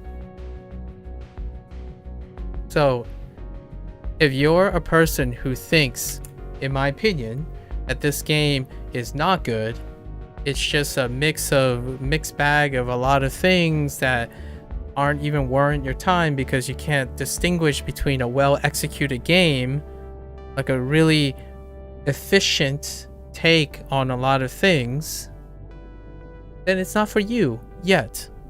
You're not there. You're not there in your lifetime. Like, you're not there in your experience.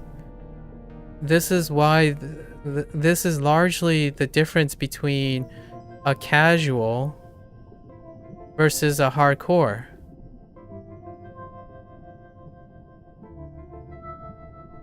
If you are brimming with energy and you're super happy and you're like on cloud 9, you bet you're gonna feel hardcore because you want to use that energy to make yourself better in your own way, like grueling and stuff. When that time comes, when you are exhausted and burning out and just needing to chill and vibe, the last thing you want to do is bootstrap through your hardcore lifestyle and think you can chill more. The idea is to find and develop skills to approach a casual lifestyle. That casual lifestyle offsets your hardcore lifestyle. So if I have a lot of personal experience now over these years, talking to a lot of people, that I am often on this side of things. I am often talking about this type of advice. Many of the kids of today are becoming adults now, and that fatigue has been accumulated by this hyper attentive to being hardcore. Like, if you put in a lot of effort, you'll pay out. there's another form of effort. It's very hard to understand things that you're not used to. So if that hardcore seeker is perfectly happy thinking that it's not a big deal when a developer and a publisher is able to encapsulate a gigantic genre, right? An incredible... If someone asked me, hey, can you make a game right now and guarantee that it'll be successful by taking all the best parts of an entire subgenre of games that don't agree with each other and make it work? That's scary. I think, to me, Dave the Diver represents something that is so indie. Only a corporation like Nexon would be willing to take a gamble and put the money front to fund this game.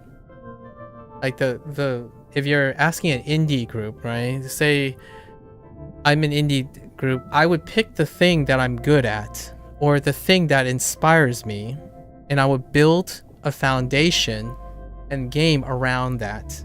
That's still the same type of like machine working and thinking that makes eventually those games become mainstream. You iterate on things you are very good at foundationally. You don't necessarily have the resources or the time or even the backer to say, hey, you know what? Give me a lot of money. Give me all the manpower. I'll get every one of those people to do a 20-minute bit in this game, and me as a director or the writer or like the collective brain people will put it all together, and somehow it'll all come together. That is ridiculous. So when someone says this is just a collection of mini games put together, that is exactly the point.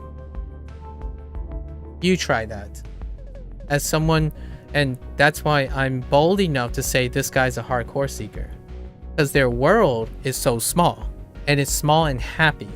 It's a happy world for now, until the problem and the solution exists outside of that world. Then you need to expand your world to take in on a bigger perspective, for better or for worse. That person could be an incredibly like top 10 CS2 player. I have no idea. Probably like someone who is seeking the highest performance of his life. That's great. Trivializing something that over 90% of people, 95% of people, and even the bigger audience find satisfactory, incredibly worth of accolades. You are the one that's living in the small world, not the rest of the world. Sometimes reality is not necessary for happiness. It doesn't change the fact that this person is ignorant, right? They don't need it to be happy, but they certainly aren't correct or accurate. And maybe one day they'll come back and say, you know what?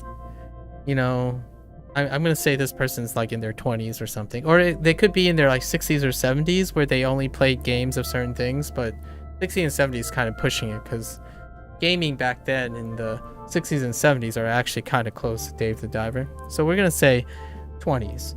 I rule out the other extreme men. So in their 20s, maybe one day they'll come back and think in their 30s like, yeah, this is a great break. Dave the Diver is a great break from all of that. Like, here's a personal hot take for me. I still have shout outs to the developers of this game and all the drama and whatnot, I suppose. I still have Disco Elysium. Oxygen not included.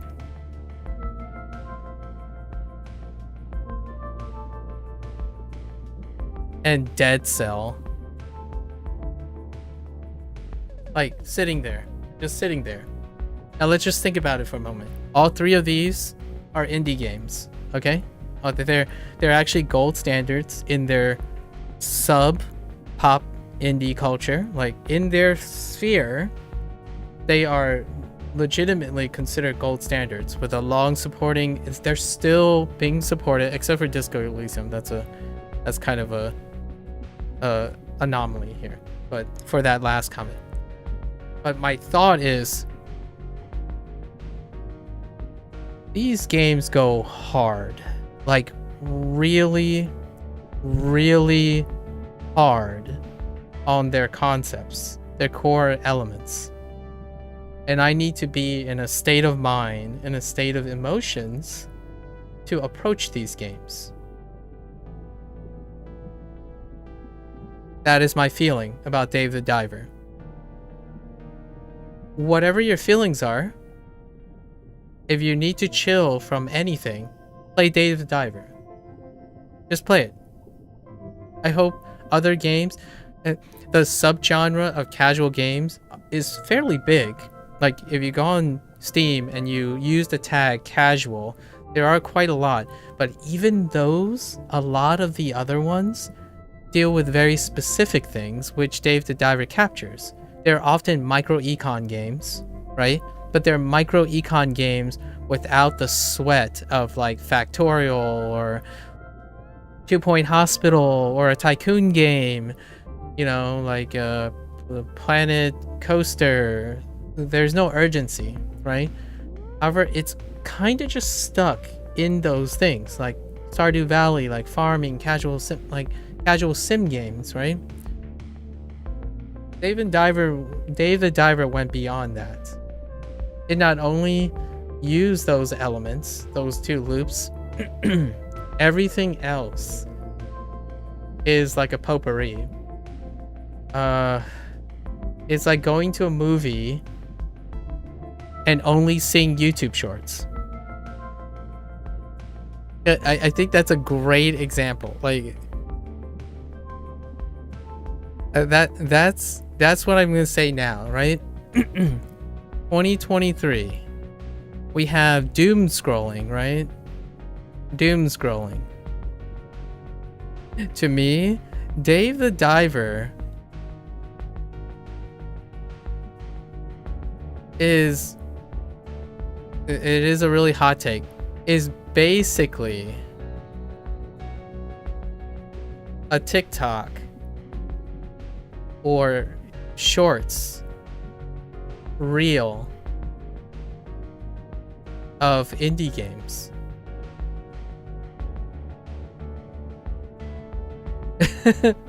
That's just it. And sometimes you need that. Like, you're not looking for, like, I mean, I don't even have to speak for this. This is my life. I literally live this life. I am a long format person. I don't talk in like 1 minute burst of ideas. That's why, to me, I'm not completely on board with Dave the Diver. Like, it takes me a little bit. Emotionally and intellectually, I need to break away from my long format stuff. I literally live this. I'm a long format, and how popular is long format? Not really anymore. For now. It's trending back to long format. Like, short format is leaning into long format again. And what is this? What is the difference between long and short format? Casual versus hardcore. I take my topics very seriously, like all the time, because this is what I do, right? I talk about these things for a very long time. It doesn't seem like it ever has an end. But people are exhausted, really. And the hustle culture is taking hold really, really strongly. And I'm actually in this area where I fight against the hustle culture. Like, intellectually, I am antagonistic against the hustle culture right now. And obviously, it doesn't reward me with anything and whatnot. So along comes Dave the Diver as the TikTok short reel of indie games. Now we got to be wary of this, right? So how does this fit into my mentality? For me, this game represents as a taste of indie games on which you can advertise and get people to discover what type of indie game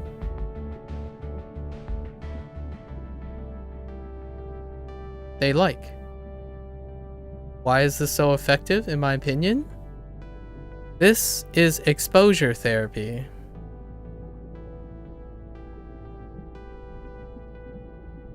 So if I had to pick, you know, a laundry list of games for people to explore, right? Like, hey man, I'm bored.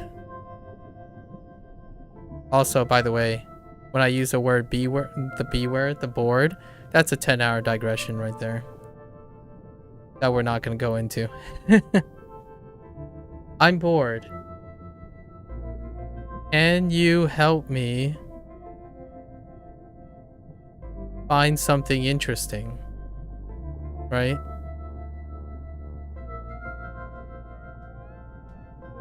Generally speaking, the most time-tested, reliable way is exposure therapy. Play Dave the Diver, my man. My friend. Just play Dave the Diver. Find out what works, what doesn't.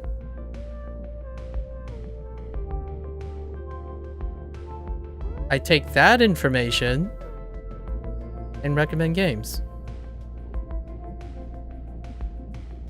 You like microecon? And you like managing people? I don't know. Try RimWorld. As a persistent community, it's lots of people play it, right? And so on. Try that. You like doing the side-scrolling, like platforming, fighting bosses? Try Dead Cell.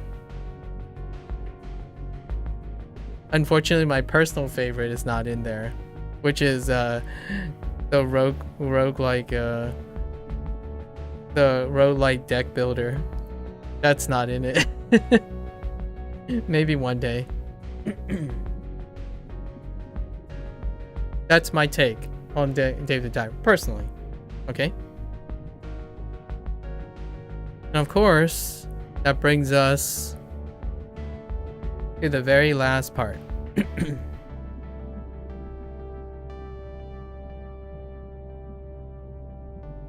And that is the rating portion. As per usual, we have the Casual Seeker,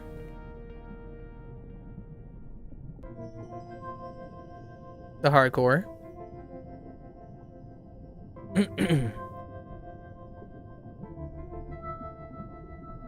and myself. Again, I want to remind everyone that I chose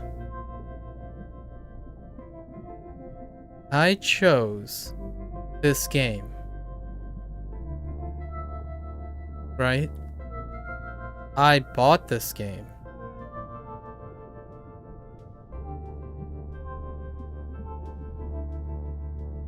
Therefore, to understand my point of view, I always recommend games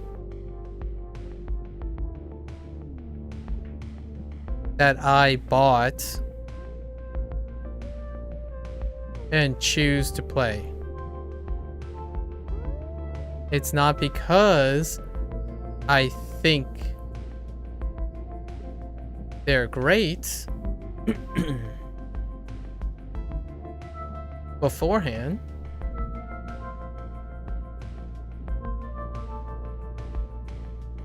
I buy them because they're relevant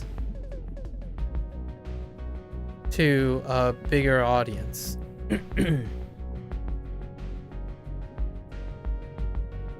And because of that, they are significant. And I find that significance. And generally that's why I recommend them.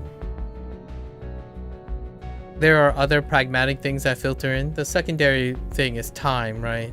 Time, money.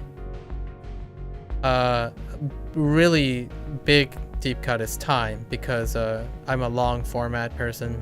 So it would be impractical for me to just pick up anything.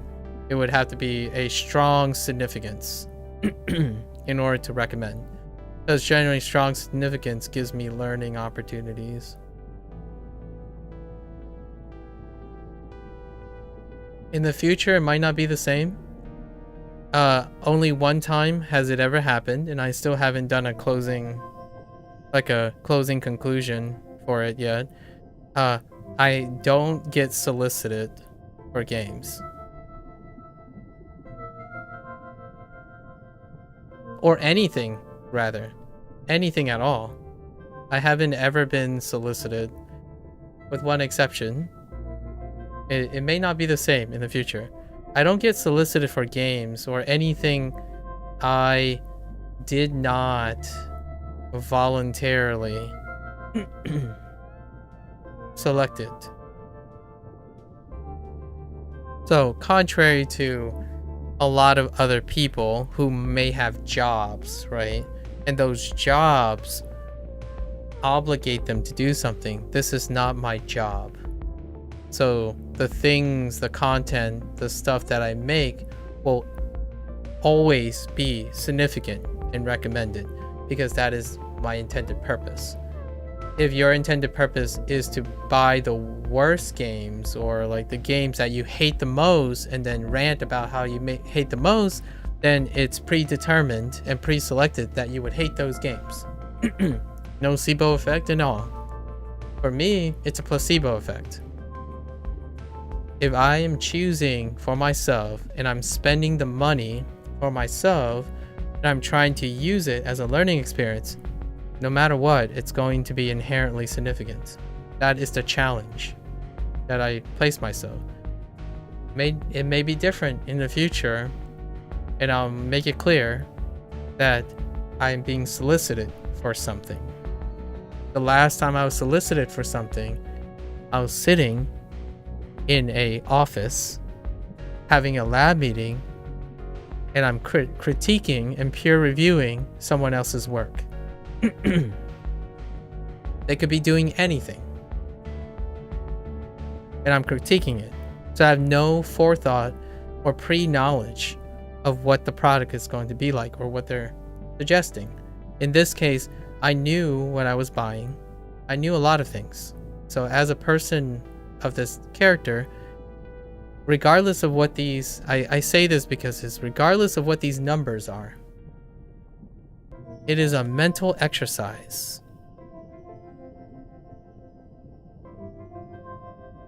of balancing pre-selection, which is personal bias, right? Personal bias. I love the things I choose to do. Always. That is what makes my life incredibly happy. Like, it is sustainable because I find significance in all the times I spent. So, this is my personal bias. It's the pre-selection. If I have a choice, I don't choose to use my time not liking the things I'm doing in the end. I can be very angry and like upset while I'm doing the thing, but at the end of the day, it's always significant because I intentionally have chosen to do this, right? If someone's coming for me to help, that's a different story. It can go south, it can get worse. Those are things I don't have control over. But playing Dave the Diver is habitually 100% my intent.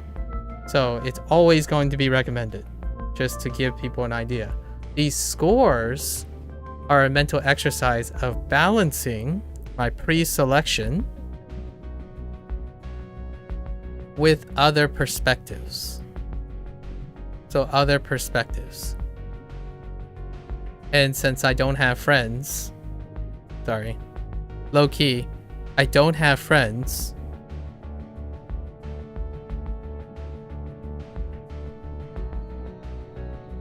who also like to do this.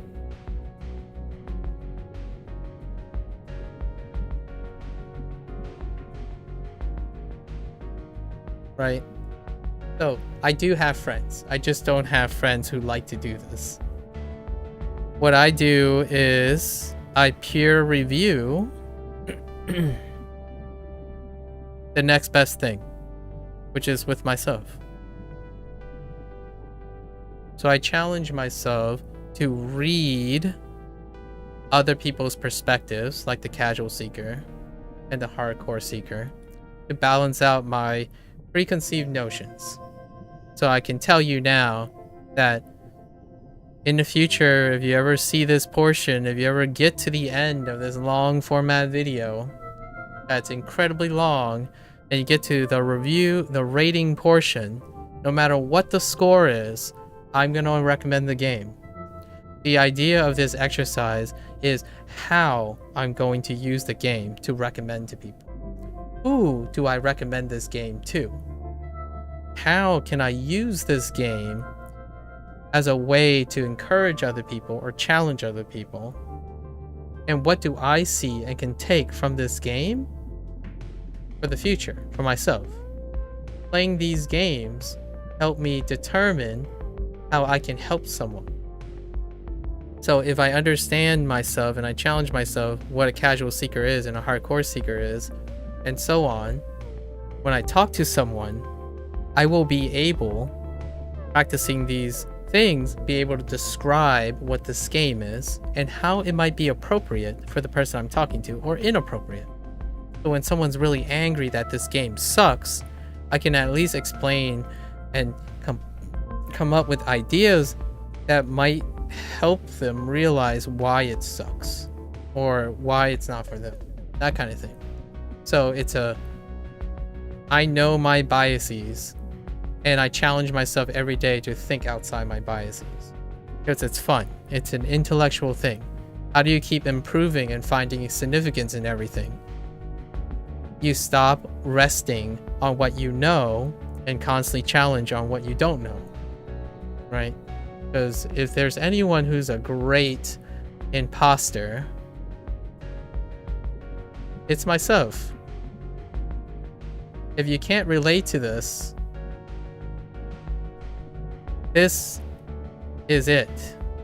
The imposter syndrome. Why can't I talk to myself for 5 to 6 hours about a game that I already spent 50 to 60 hours playing? It's because I am always combating imposter syndrome. I feel that I am constantly not knowing enough. Like, I don't think my opinions and stuff are comprehensive enough. And this is what I do. Just as a disclaimer. It'll get a little better at explaining over time, I'm sure. Maybe I'll be a little bit more concise here. So, for the rating portion, it's going to be a number. And that number is... This isn't even a hot take. That number represents so many things. So many different things and perspectives to so many people that this is easily one of the most uncomfortable things as a person like myself would ever have to do. So after 2.5 hours of expounding upon just one little thing, a few little things of Dave the Diver, this is the hardest part. Like, if you're a journalist and you're like a contemporary gaming journalist, you have a job, and that job presses this kind of like summary and hustle to it. When you're voluntarily given this, like myself, like I don't have a job, right? This isn't my job, and I don't have a job that forces me to do these anymore. It is impossibly, it's so dissatisfying. It's impossibly achievable to feel great about using a singular number to represent the depth and complexity of your own experience and knowledge. However, this does not stop anyone from using that number, interpreting what it means, without going through like 3.5 hours of video. Big disclaimer, okay? So for the casual seeker, without a doubt, it's a 10 plus out of 10. Like a 10 plus out of 10. Why? It's the casual of the casual done well. It's hundreds of mobile games done well. It is exceedingly greater than 20 USDs of value. It's pandering. They broke down casual.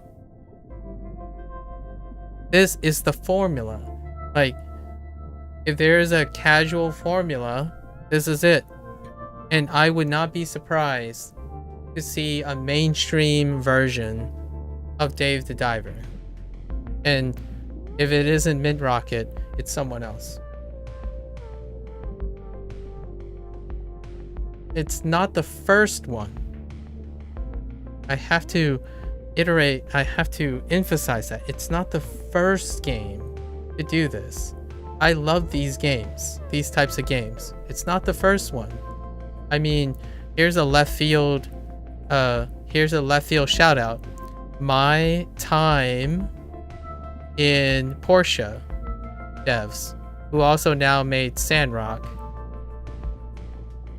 I expect, much like these devs who have my time in Porsche and my time in Sandrock, Dave the Diver will become Adam the Astronaut in the future.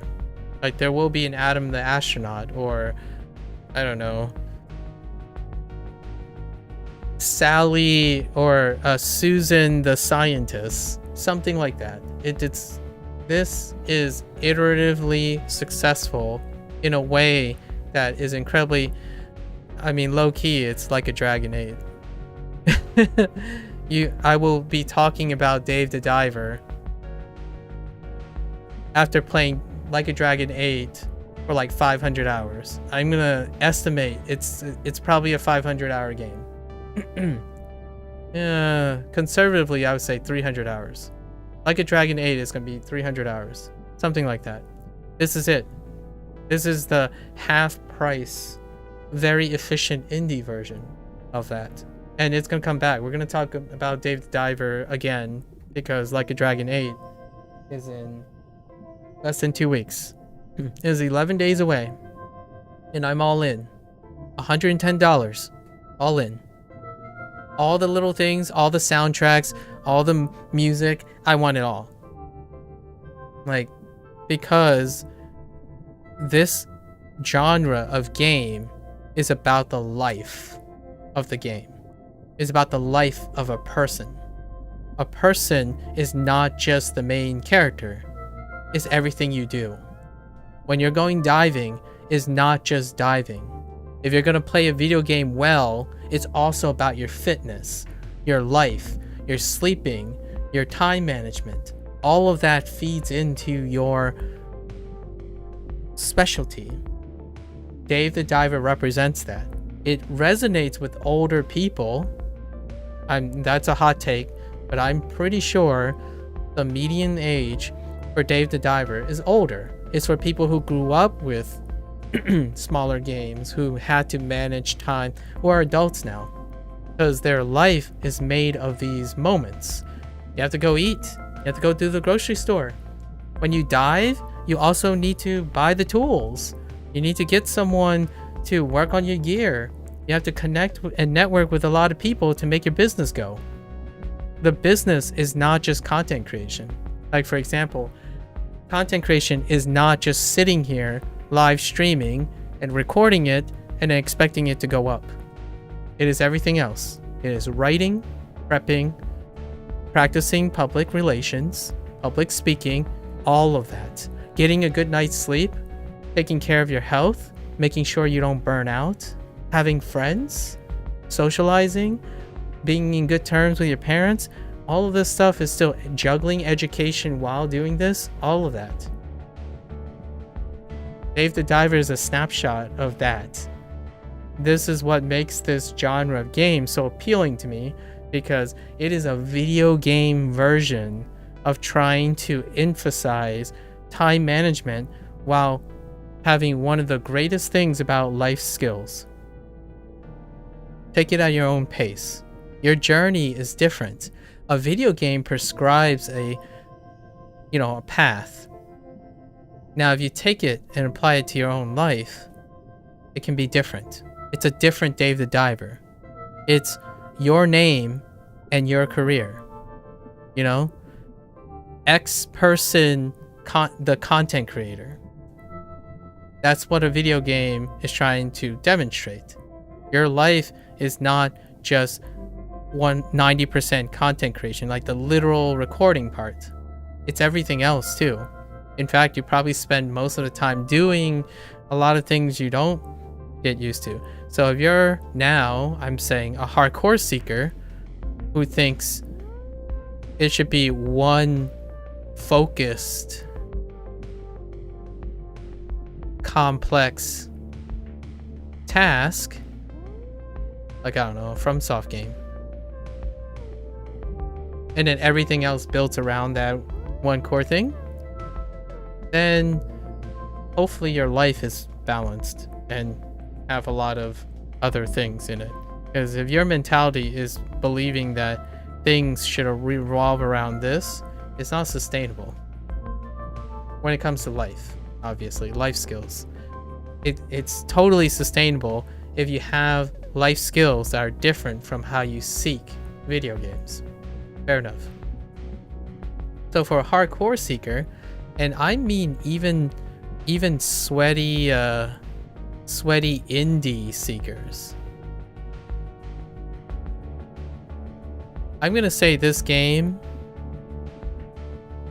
is a 6 out of 10. It might actually even be lower, like 5 to 6 out of 10. And what I mean by this is when someone sees, oh yeah, farming, right? Say it's a hardcore seeker of farming games.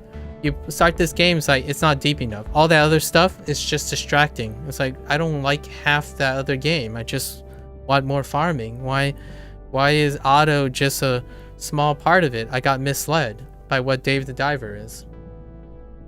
Or like, you see Dave the Diver, it's like, oh yeah, it's about fishing and like catching different fish, maybe having different fishing equipment and stuff like that. It's like, no, like it has some of that.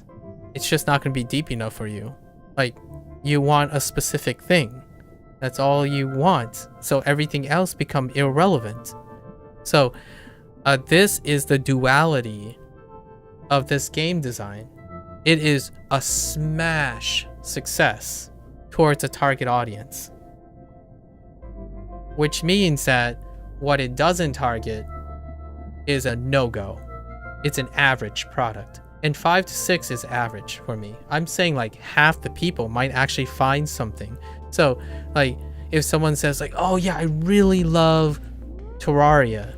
Is Dave the Diver like Terraria? Well, kind of. Just the one portion though. Just the small loop cycle where you're exploring new biomes and collecting new things. That's it. It's like, oh, but I really love Game Freaks' unapologetic bootstrapping of Pokemon. Like, is capturing fish like that? It's like, kind of, but it only makes up a small portion of it. It's not deep enough to have evolutions and whatnot and all that.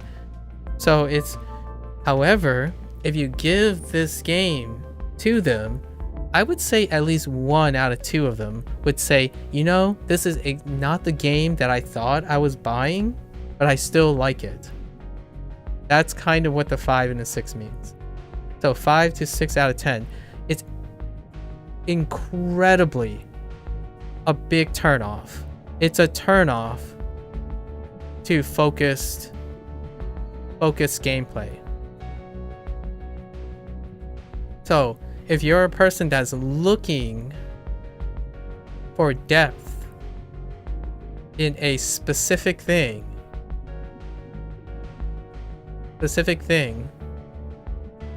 50-50. It's a coin flip. You may like it, you may not like it. You're probably going to feel like 60 to 70% of the game was not for you, so a person that turns away, or you didn't know you like. So then the other half, the ones that become receptive to it, is like, yo, you know what? I was totally not expecting this experience, but I still like it. So now you have them, right?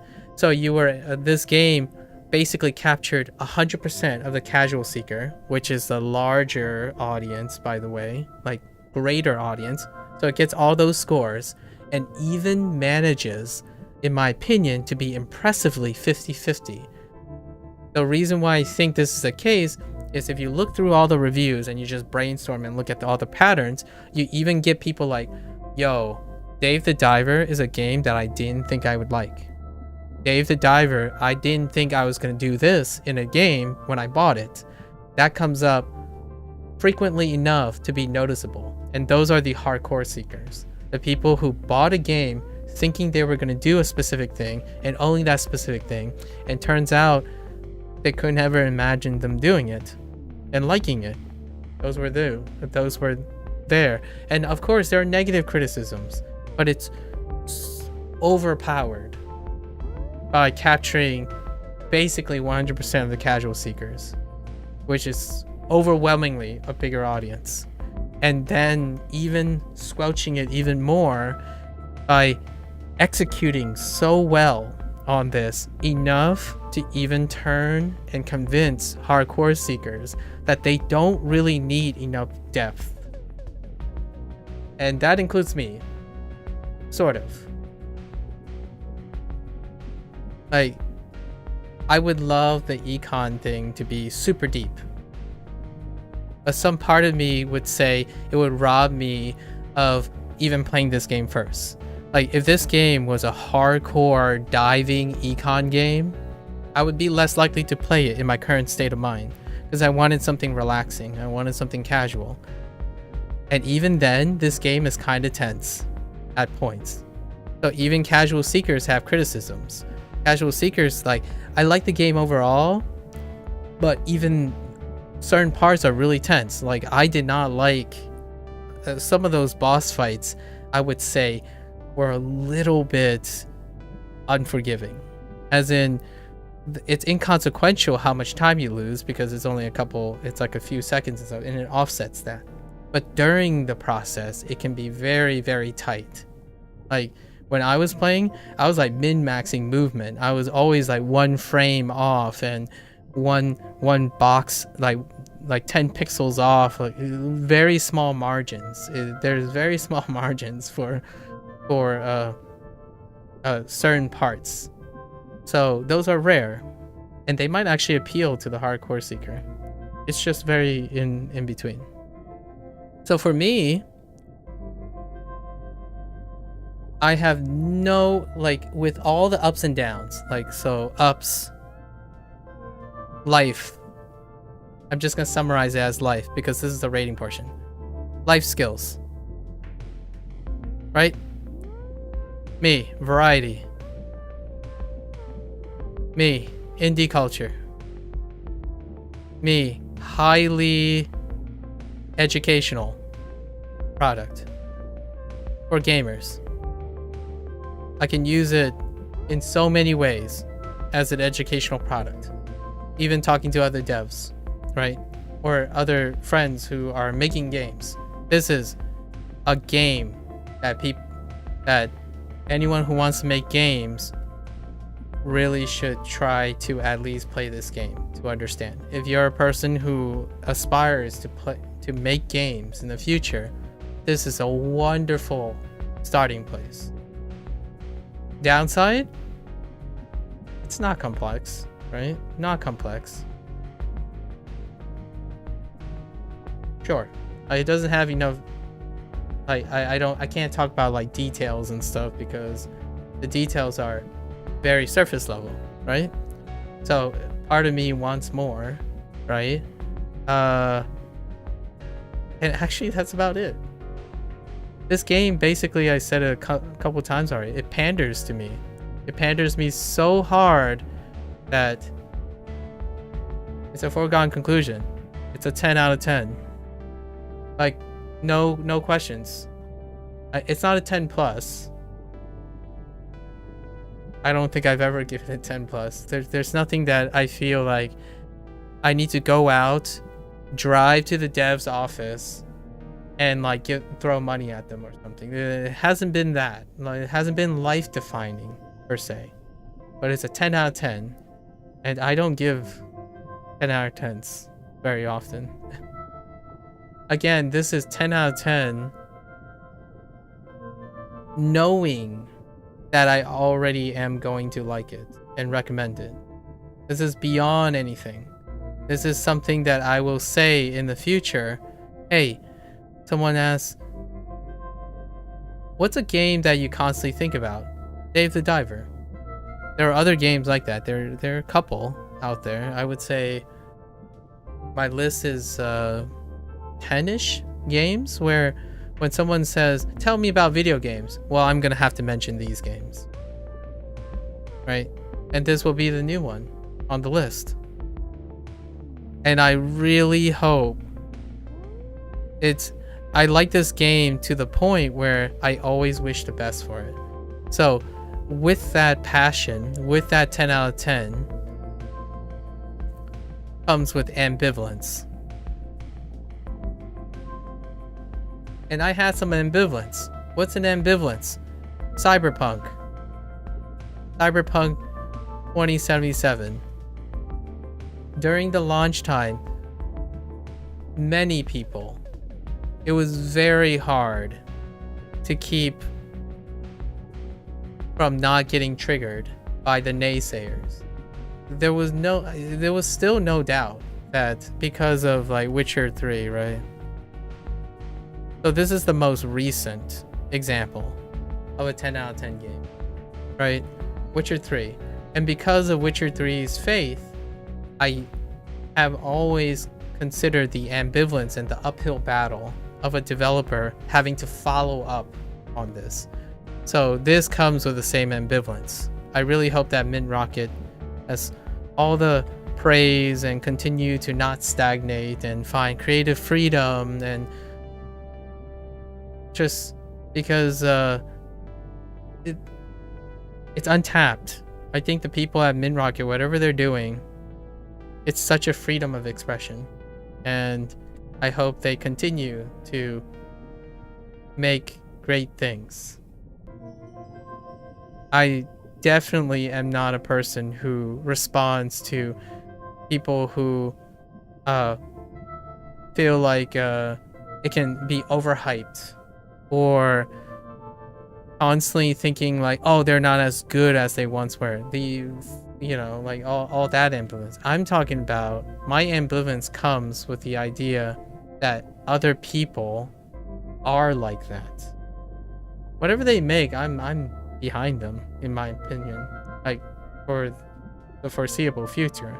I think their design philosophy is fantastic, much like Black Salt Games with Dredge, much like CDPR with their next and next games, right?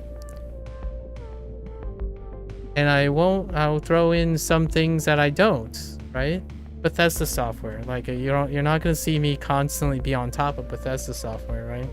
It's just a conflict of interest. I'm not saying they're bad or good. It's just a personal preference. Ambivalence is a personal feeling, right?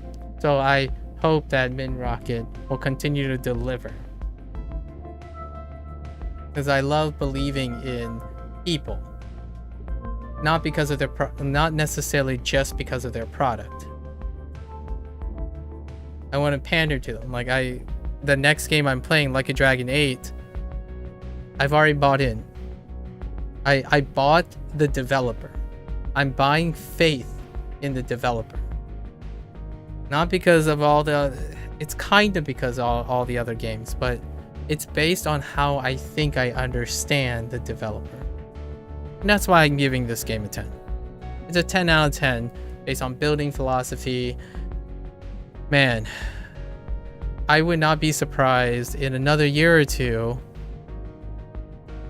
we're going to have a dialogue about how this game, much like other games, inspired a new generation of game makers.